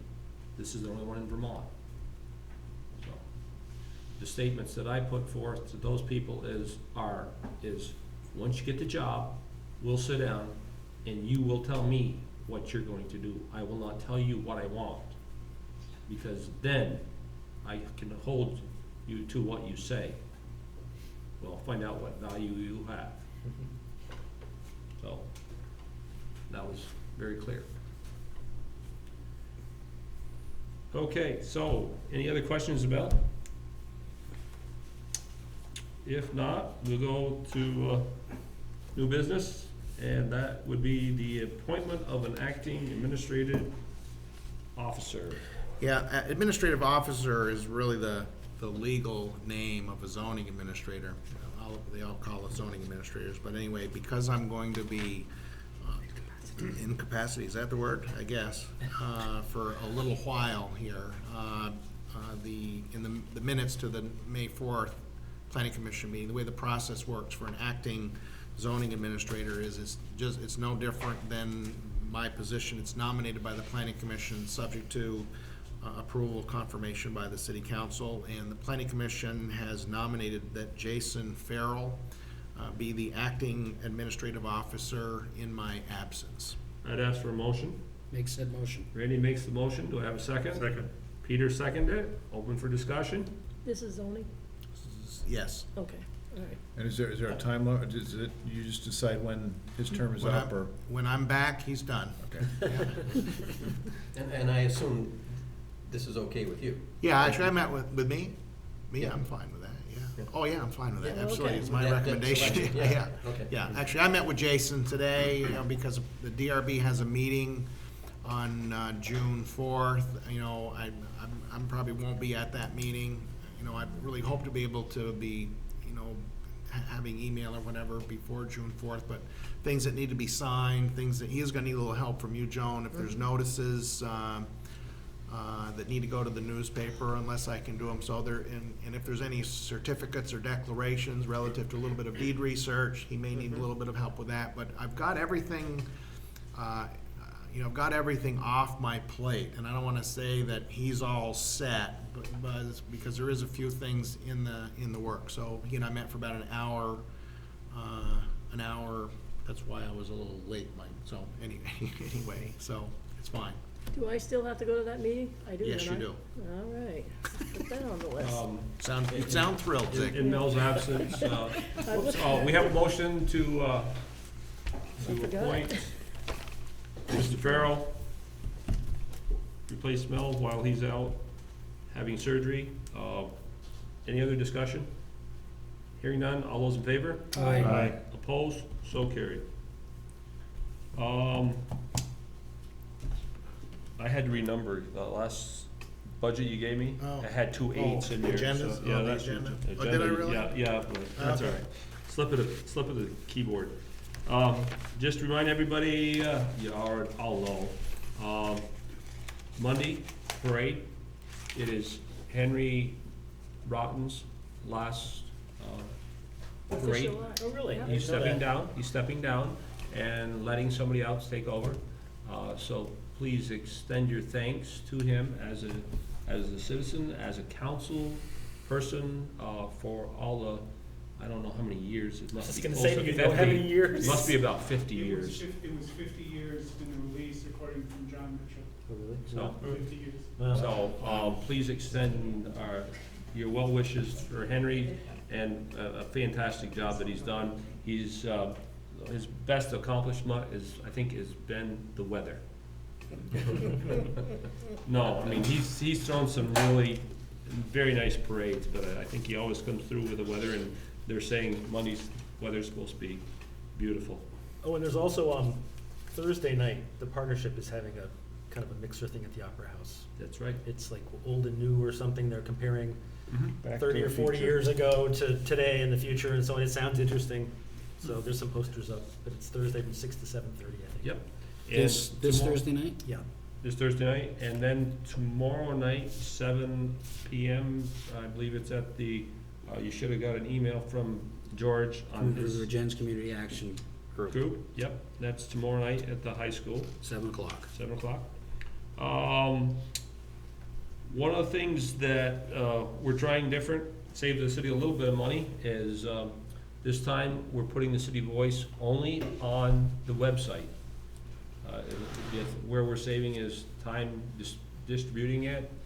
It's saving cost of actually printing it. One of the beauties of being able to put it on the website, we're gonna be able to put pictures in it, colored pictures. So hopefully, we'll see how that goes. We'll try it for a couple times and try to put that on.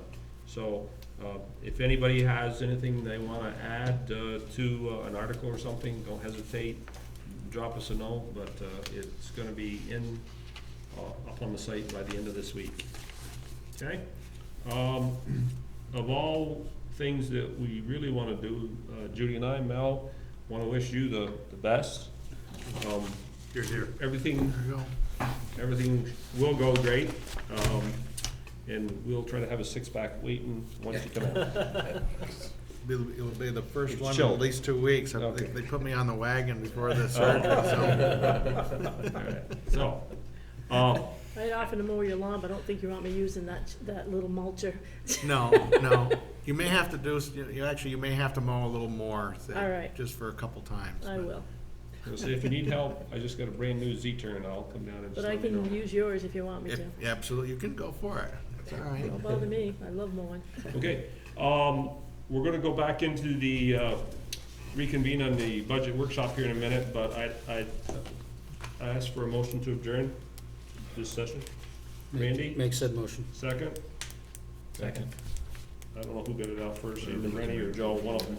Pick one of them. All those in favor? Aye. Opposed? Because we've been going at it since 6, I'm gonna call for a bathroom break and be back in 5 minutes. And then we'll reconvene the budget.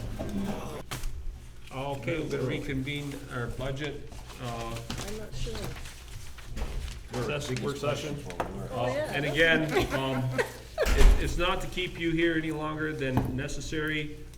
If we feel that we can gain ground, whether it be going through a particular budget or a department, then let's attack that. Or I know that we've had a lot of general questions prior now, and it's worked out well, I mean, so, Randy, you had something? Yeah, well, only whether we should go through the fire department, because I think, didn't we pass something as far as the assessments or something, and they can't be sent out until we adopt it. until the fire department Right. budget is adopted, so should we go through that? Yep. We It's could. actually fine. We could. Okay, Jody. Somebody's driving over there. The assistant mayor is speaking. I know it's not tax derived, it's not really tax derived, but It's Partly, stuff, yeah. So, Yeah. Randy, do you have something before we? Yeah, I was thinking that we should just rip off the easy ones at the back, the swimming pool budget. Well, first off, the fire department, although that budget is up, from 121 to 138, that's actually really forced up, to be honest with you. And that's because,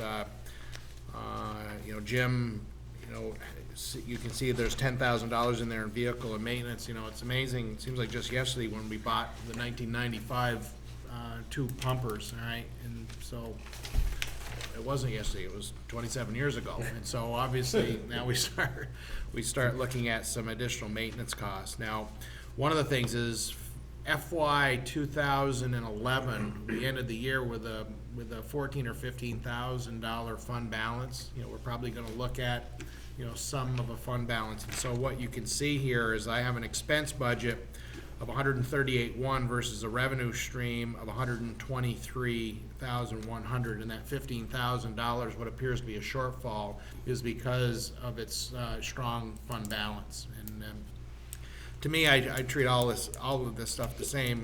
That $15,000 that came here, from 4 towns. It's really their money.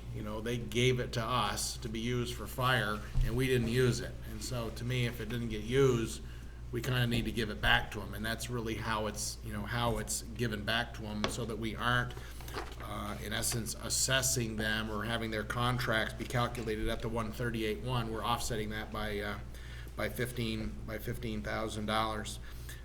It's really, when you look down through all the line items, there's only two that kind of jump out. One is vehicle maintenance, as I mentioned, and number two deals with uniforms and firefighter gear. And it cost about $3,500 per fireman for gear, for so-called turnout gear, and there's a life to that gear. So what we do is, we have 35 firemen. How many interior, Mike? 25, maybe 28 interior that would need turnout gear? Everybody, whether they interior or exterior, require turnout gear. Turnout gear. It's different levels. Now, some don't require SCBA, the face mask. Some of them don't require that, but generally, you have a hood, a helmet, a coat, a pair of pants, pair of boots, gloves. That's pretty much what it consists of. So And you're looking yes, at outfitting 4 people potentially? It's really like a kind of like a rotation, if you will. There's a Now, they'd only spent life. $2,000 as of last month. Is there like an order coming in? That'll get ordered, yeah, Jim Okay. he won't leave that money on the That's table. kind of what I'm Yeah. thinking, I just want to make sure. Yeah, originally, when they bought this stuff, Bill, it was all bought at one time because of some grant money that was available. And so now they're trying to start phasing it so it doesn't shock you too bad. Obviously you would know better than I, but the radio scanner stuff, we're having to update all our scanners so are to we. a whole new, Yep. system. Is Low that frequency. in there, or? Already I don't- done. It's well, we already bought done. it last year. There's, in the current, I think in the current budget, in the fire, there should have been some $13,000, not in the proposed budget, but in a budget report. I Okay, think there was a $13,000 grant or something like that, I know it was out of, kind of later on in Fund 2, there was a equipment grant, fire equipment grant. I went and left my budget at the city hall, but fire, There- homeland radio, 13, that is what we did. That's what okay. we did. Okay, cool. Yeah. But we just went through a reprogramming of all our, Right, yeah. so that they're that's all, 90 terrorism, Yeah, they're all, 90-something% are done. yeah. Okay. So, there shouldn't be any great expense next year other than some maintenance and, so. Comments, questions on this? The fire department? Yep. One of the questions that came up in our police station discussion was about dispatching. Now, is the Shelburne contract, is that a contract renewed every year, or is it just? But they don't do police. They only do fire. Right, right. This is Well, only police fire. for themselves, they Yeah. don't. But we were, in the discussion of this building, they were talking about a dispatch room, Mm-hmm. and if it would be, Middlebury dispatches for us now, correct? right, Middlebury? Rutland. is- Oh, Rutland. Rutland, okay. Rutland State- the Police. state The does. state police. Yeah. And the state police are trying to get away from that. well, that's what, trying I to get guess out that's of what it. it's We were leading me to, discussing. so this contract that that was a yearly thing, right? Well, I'm gonna, Randy it might even be predated, I don't know if it predated you. Shelburne? Yeah, predated me. Shelburne, many years, and actually, it was in my time. Yeah, they did do it Sorry. at your time. Shelburne actually, We were charging they carried a torch on this thing. They went out and they updated their whole dispatching. They have a real dispatching system out there, and they contract with all kinds of fire departments, rescue squads, whatever. I mean, they really went after this. And they have all of these users, they keep track of calls, they dispatch for rescue, right? Yeah, yeah. You know, and so this is a department, it's a dispatching division, if you will, which does obviously take care of Shelburne's needs, but it takes care of, gosh, I think that there's 30 different entities. When I see the be assessment more. list, it's, They you know, might be increased because they were doing, Salisbury yesterday. I mean, they were doing tone after tone after tone testing for Salisbury fire department, and I've never picked them up before, so that's a new. So it's fire, fire and rescue, in whatever, however big the circle is, it's In a certain lot. certain police departments, I know they do their own, and I almost think they do Heinsberg. Not 'Cause sure. they have a formula that they use to calculate each town's assessment based on prior years. Yeah, I guess it was demand. just more edification Oh. on, for this police department Yeah, query that we're going through.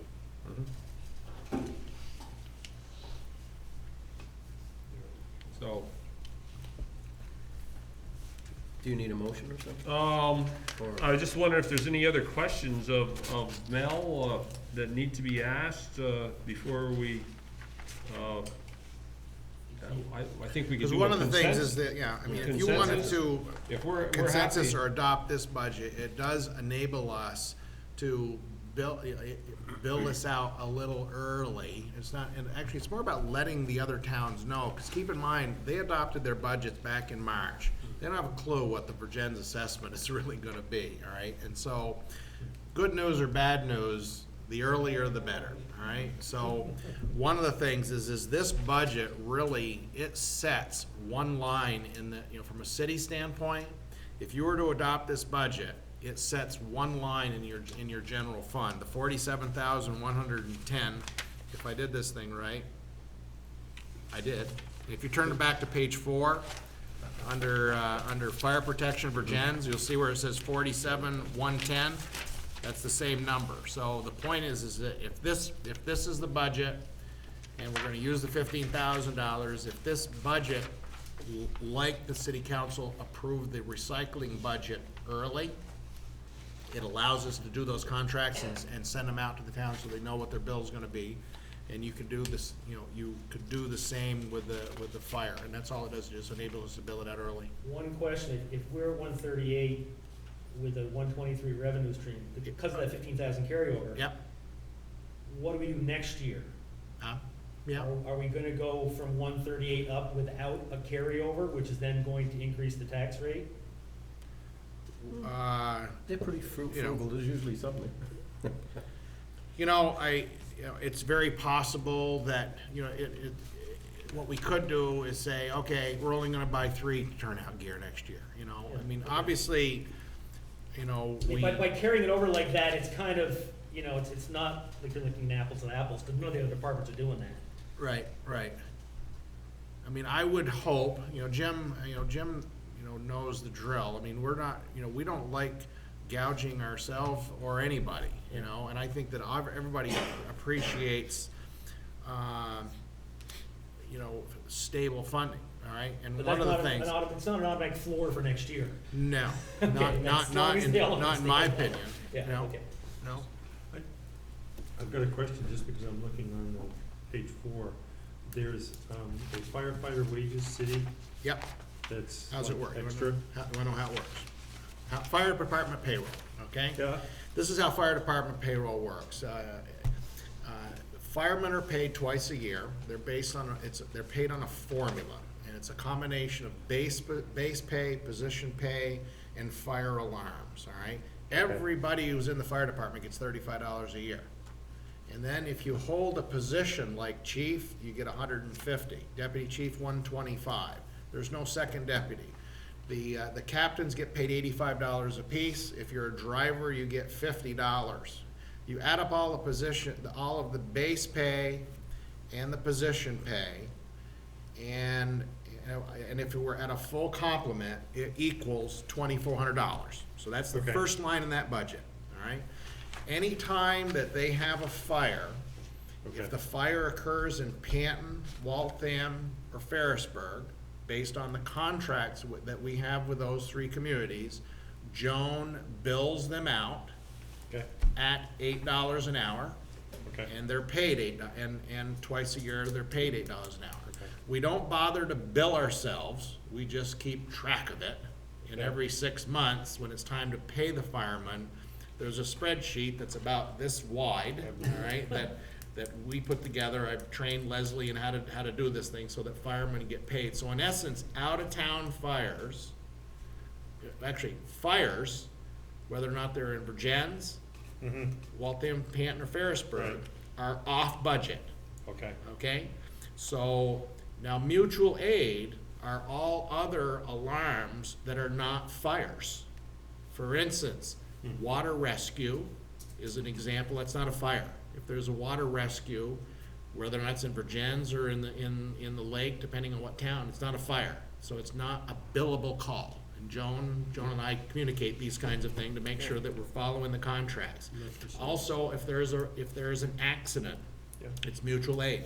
If the fire department is going to a fire outside of our district, New Haven, for example, barn fire in New Haven, outside of our district, all of those are mutual aid, and all mutual aid calls, the $8 per hour, get paid out of that $6,000, all right?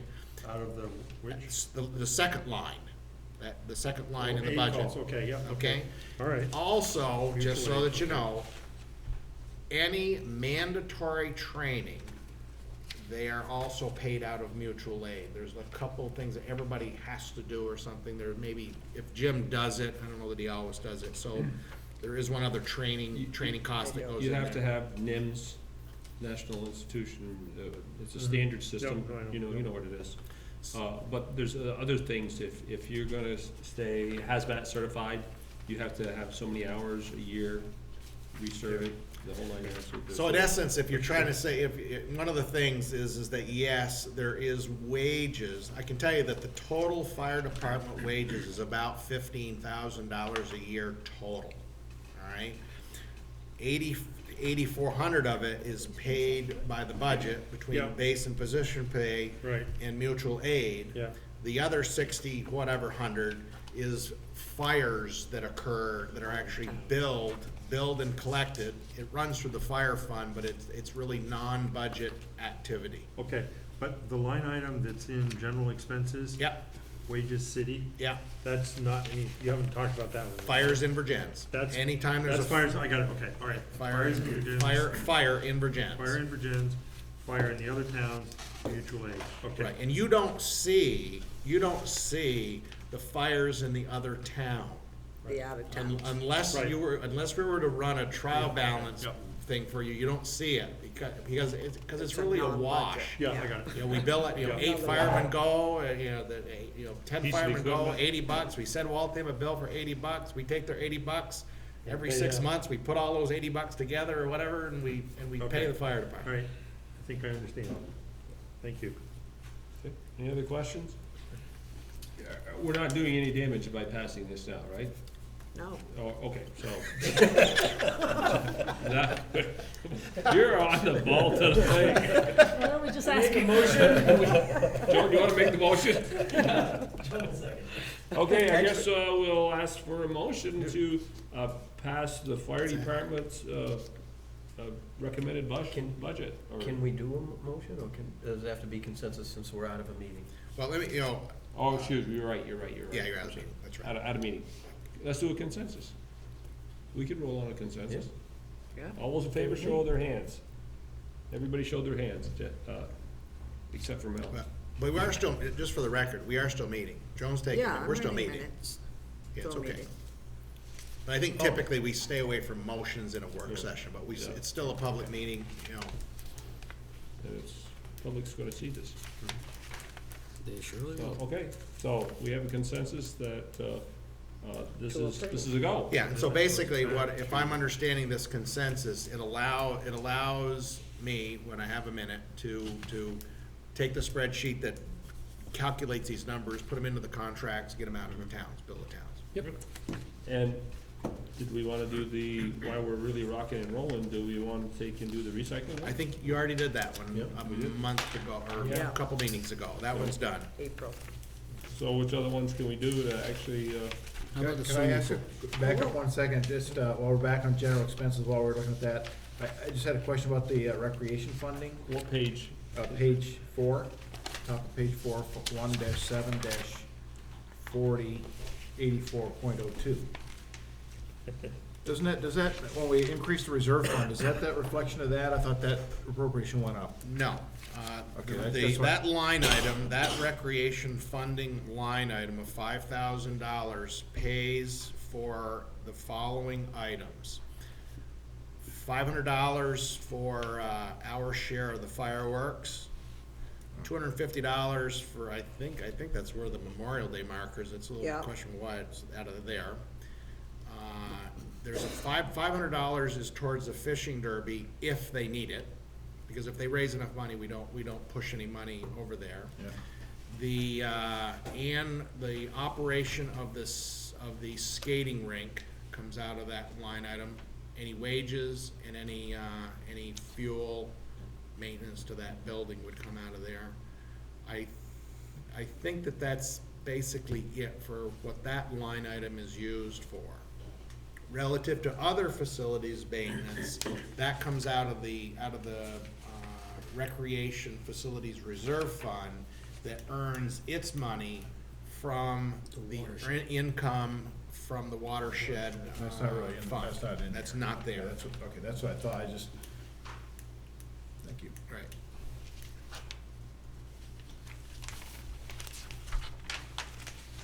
Okay. So all that's left is like sewer and swimming pool? Yeah, You wanna talk swimming pool first, then sewer, or vice versa? well, let me tell you, the sewer is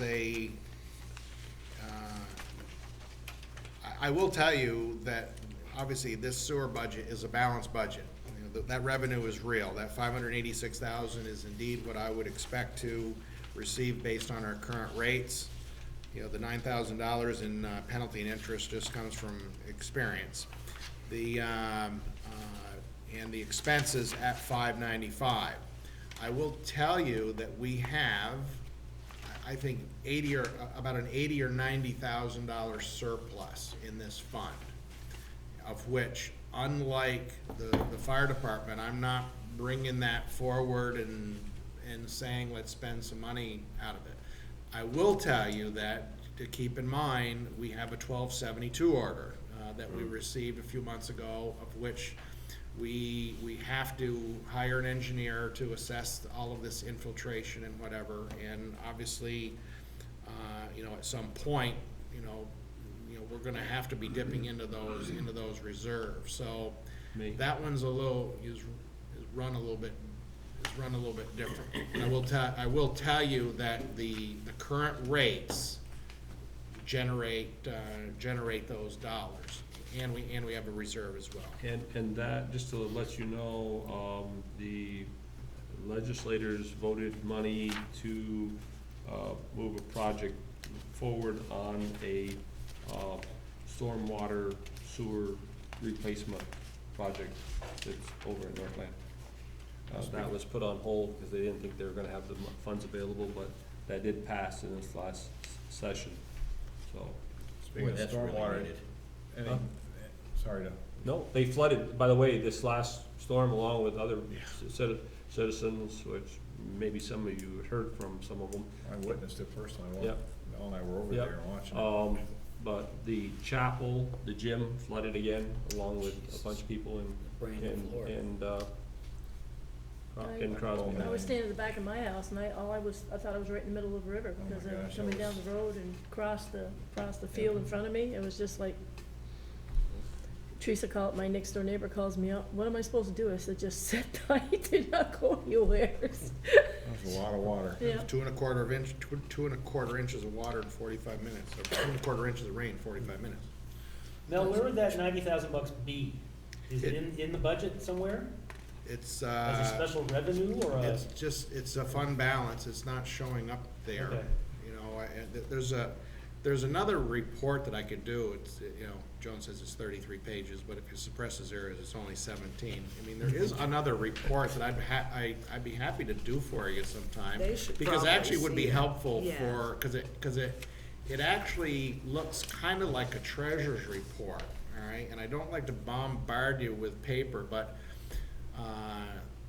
because I'm not so sure that the balance sheet report gives enough information, that one of those two reports, it really would be good for, instead of waiting once a year to give you a copy of the financial statements, I think that if we were to give you Trial once in a balance. while, Maybe every quarterly or quarterly, something. you Yeah, know, sure, a yeah. trial balance, it's actually It's a 17, if you suppress the zeros, it's a 17-page document, and it actually contains the budget report. It's all that same stuff is in there, Joan, Yeah, I in a know. trial balance. So we should just remember, to do that, Joan. At the end of each quarter, produce the trial balance, and then you can see all of these 28 funds that I talked to you about once in a while, and it would help you, Peter, say, I can meet my goal. there you go, there you go. So we'll agree to do that. You know, there was a time, long time ago, that Jones, the treasurer, she used to do a treasurer's report. It was Yeah. a separate document, With and we each can still, account, who you know, had how basically, much the system can do it. The system can do it. If we did your report on Fund 9, the trial balance only on Fund 9, bingo, there it is. Would you like to be treasurer again? We should do that for you. No, So- this fancy dancy system keeps track of it for me. I think I know the answer to this, but, okay, so there's, what'd you say, there's a fund balance in the sewer of, what'd you say, I think it's about 90, 90,000. yeah. That can't be Unencumbered. used to take care of another expense where you couldn't put that into the police department to That's make up correct, that. that's correct. So that's, all right. I can tell you, I don't have it in the budget, I could have done it this way, but Money raised from one of the sewer has things to be spent. that, Okay, yep, it's, Same with fire. I thought about Fire this, to be honest with you, like, assessment. if I know that I've got $90,000, should I actually increase the capital improvements by some portion of that and make this into a negative budget and push the money over here, or just keep it a balanced budget and just let the city council know that we have $90,000 that's sitting in our reserve? Because let's say that at some point we gotta hire an engineer. I mean, I would come to this board and say, listen, we've solicited proposals from the following firms to complete this 1272 order. I would request that we, you know, allocate X, 20,000, 25, I don't know what it is. That's part of the reason why I don't have anything in the budget. I don't know what it is. I don't know if it's a $20,000 study or a $40,000 But it's nice to study. have that cushion available. And that's what's there, right? Yep. Just, and this is off topic a bit, but, has there been any other, movement or anything on the issue of Deniker and the sewer line? And our negotiation with the town of Ferrisburg? No. Just curious.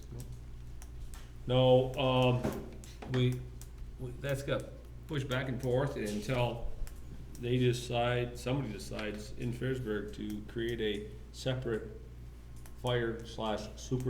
sewer district. Then it's, as far as we are concerned, it's kind of a dead issue. I mean, we're We not went to gonna, that meeting, yeah, told them, we're willing to. we told them and we It's been a talked while, about it, so- and they don't, the town does not wanna do anything, and so, you know, Too bad for they're Denver. happy with where they're at, and I'm not sure what Tom's gonna do, cause I think he's under the gun to have something done. Yeah, I've talked about it. So do we just do another consensus on the sewer department? It doesn't drive it, it actually doesn't drive It anything. does- We don't send bills to any, you know, It doesn't help gain into it, so I don't think we need to at this point. It's just, we know where we're at, and unless anything drastically changed, we wouldn't spend a lot of time on it at our next session. I will tell you that currently what I'm not bringing, I think it's about what I'm not bringing to you, is I'm not bringing a proposal for a rate increase as it relates to sewer. I'm not bringing them to you. Cause I don't. That's a you know, good thing. okay. One of the things that I'll prepare you now, if you do get to read it, my article is very different in the City Voice this time. I'm not thanking a bunch of people, I'm not doing other things. We're talking about events this summer, talking about the future of taxes, and with the city. And it's not that I'm proposing a tax increase, but we didn't, go through and we waited 14 years to do a reappraisal. We've gone 5, 6 years without a tax 2007. increase. Yeah. So I'm not proposing, I just wanna make sure that we're very comfortable in where we go. It'd be better to take, if we had to, because cost of materials and fuels and whatnot are starting to go up, would it be better that we take a very small step, if we had to, now, rather than shoot ourselves? Now, we've been extremely lucky having $180,000 over. That keeps diminishing. You know, if we bump it up a half a penny or a penny, here or there, I think that's being responsible. I realize that everybody's gonna feel the pinch, but if, we gotta stay ahead of the curve. That's my point that I'm just trying to make. We, you know, it's not doom and gloom, but let's stay ahead of the curve now and not get where we did with the reappraisal, because that's something that it was just, wow, we waited way too long. So that was my 2 cents. So think about it. We're not there yet. June, end of June will be coming, and then we'll have to discuss it as to what life really is about, and that'll have a lot to do with if we get all our people to pay their taxes, and don't have any, or have a small delinquency, so. No one at this table has taken the Grover Norquist no tax increase pledge. Excuse me. Okay, so really, there's nothing we can, no motion or action we can really do on the sewer end of things. It is what it is, and You were gonna, maybe no big deal, you were gonna tell us why there's a zero budget, for biosolids this year. Is it just because you spent all the This money that current- was there? In the current year, Yeah. I actually ran a calculation a year ago to find out whether or not the biosolids fund was adequate. Yeah. And where the $50,000 came from, we put $50,000 a year, is because there was a period of time that the city did not have a place to land apply its sludge, and they had to get rid of it by dewatering it. And only in the English language can you dewater, which means that you actually have 20% liquids in a dewatered sludge. But anyway, it costs $1,000 per ton to get rid of that, and we generate 50 tons of solids a year. That's where that number came from. Getting rid of your sludge by using a centrifuge and dewatering it. Now we have a land application site, thanks to Rennie, to get the site up at Job Corps. We've used that site, I've used it a second time. Did you use it? Did you? No, it was all ready. Just permitted, thank you. First time. Thank you, Rennie. All right, Rennie got it all acquired and permitted for me. And we cleaned out lagoon number 1 and lagoon number 2.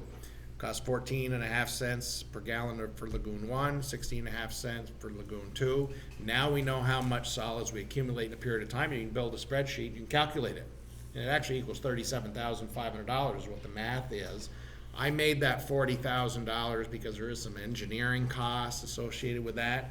And we still have some money in the bank. I'm not sure exactly, if I brought the trial balance, we'd know how much was in the bank. So what I'm doing there is, I really believe that $40,000 is the right ongoing number. It should work, so that we'll have that money when the lagoon needs to be cleaned out, which really means lagoon number 1 every 4 to 5 years, lagoon number 2 every 7 to 9 years, something like that. Just the math works out okay. So you're not gonna see this thing where it goes 50 down to 0 to 40. The reason for that, Joe, was that we didn't need the 50. Right. But also, you'll notice that the capital improvements went from 20 to 70, and that's because we replaced the Otter Creek Trailer Park pump station this year. So all 4 pump stations have been rebuilt within the last 20 years or so, Rennie, something like that. They're all, not that they last forever, but anyway, we're in much better shape today than we were. I mean, the Otter Creek pump station, it was constructed in 1975. All right, so 25, 37 years, rebuild that pump station. I mean, sewer is caustic, as you know. I mean, they wear out pump stations, they deteriorate. So now that I have all those pump stations, all of them are up to speed, we don't need $70,000. So that 40 plus 35 plus 20 is, you know, I think it's reasonable. We just replaced 2 sewer pumps that work today.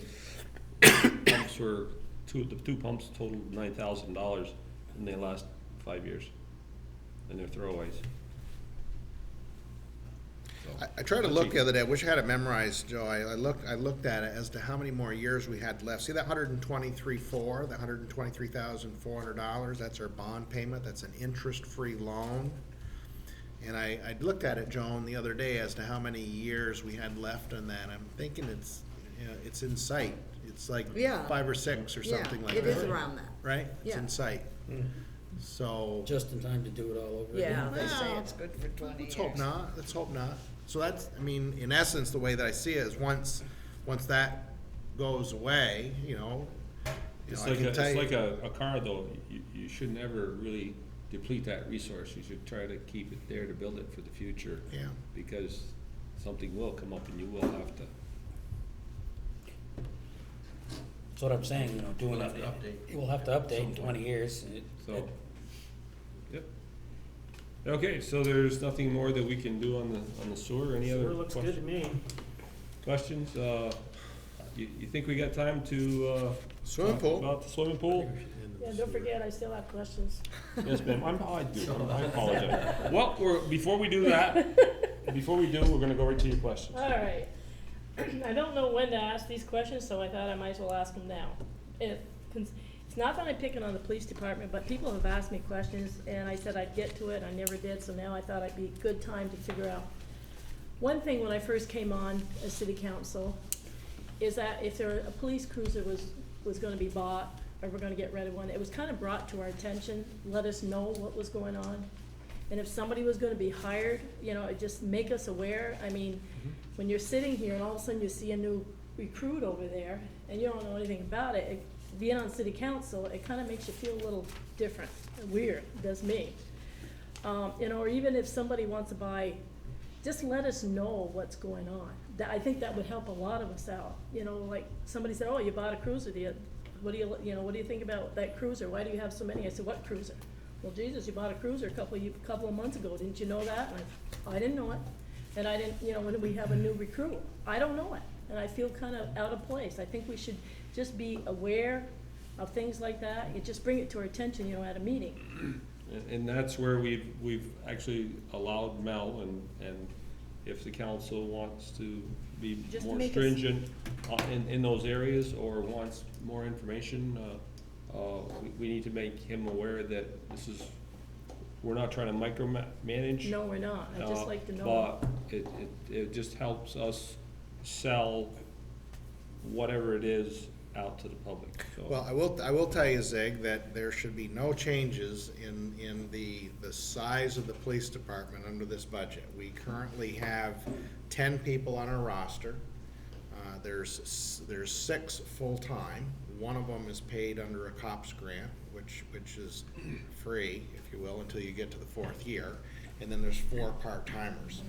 There's no, there is no discussion of having that roster be any larger than what I just described. You know, Right, there's but it a- would be there's- nice to know if somebody's leaving or somebody's coming on. I never know when they're you gonna know. leave, but, You know, I mean, or we're purchasing a cruiser, or we're gonna need this, so I just thought we'd let you know, we used to do that when I first came on, we were aware of it, so it would just be nice to know that.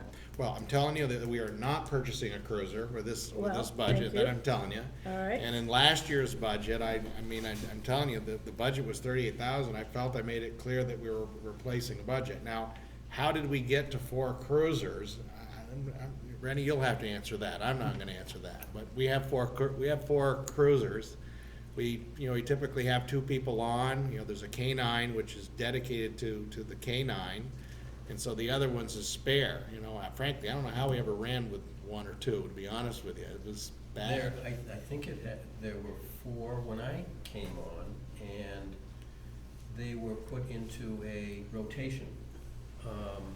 And I think the rotation was every 3 years, one would go off, and I forgot exactly how it went, but just so you wouldn't be getting, but the way the rotation worked, I think you had 1 year where you ended up having to suck up 2 cruises at the same time. Yeah. Yeah, we discussed that. yeah. Stuff like that was discussed, Yeah. yeah. But Yeah. I can't remember the details, but I know we had some sort of rotation on them so that we wouldn't have the impact of them all at once. That would, just something like that, just to Yeah. keep us what's going on and stuff like that. See, I think what the rotation in it is buy, no buy, buy, no buy. I believe that's the rotation. Buy a cruiser, buy a cruiser, buy a cruiser, don't buy a cruiser, buy a cruiser, and You're always getting rid of one. Right, that's what he's saying. that's right, except for one year. That's our rotation. And another question has been brought to me. When the chief, let's say the chief is on during the day, and possibly there's somebody else, so there's 2 people there. When he gets called out to go someplace, or like that time he went to the post office in Middlebury, they had a drug bust or something, do we have to bring somebody else on, or that just one will stay on? I mean, do we always have to, when he leaves, to have to go someplace? We Is don't have there another- somebody immediately called in? I wouldn't think so. I Okay, wouldn't say it's somebody's automatic. asked me, so I'm just asking those questions to get it clear in my head also. One other question I found out, I said I don't know anything about, when they come down here, they get their awards and everything, are they getting paid to be here? I'm not sure. I'd have to look at a timesheet. I don't know. I was just wondering, because I heard they were, and I just never thought about it. Shouldn't they? Why? They do. Do they? Yeah, if they're asked to be somewhere, they're gonna get paid. They're Let me hourly, just tell you that. they're hourly people? Yeah, hourly people, if they're, Then by law, they have to be paid. So even if they're receiving awards, we're paying them to come to do this? If you. Did Jim Larrow ever get paid when he got his award? He's salary. He wasn't at the time, but he didn't put it on his time sheet. He would. If it's on their time sheet, we pay him. Really? well, if they're asked to work, if they're on the clock, they're on the clock. That's the rule. So in other words, if they wouldn't show up if they weren't getting paid to get their awards, is that what we're saying? They might, but they don't have to. I mean, if they say this is an award and we'd like, even if it's an award thing, then they say, we want you there, then if they come, they need to be paid. It's law. It's, Unbelievable. I don't get that one. Well, you can I thank, know what you you're can thank the saying. federal government for that. That's not, had nothing to do with us. But we never did that before, is what I'm saying, there's an extra cost here. no, Why would? we did do that. It's been federal law for a long time. No, I'm talking about when we have awards. They standing never for got people. awards. They never got awards, is what I'm saying. We never did that. Well, I didn't know that, I think it's gee. better for the morale for them to receive these awards. They can receive them, hand them to them. If you're gonna cost us money, I mean, to me, it's. There is a cost. There is no question. There there's is a cost.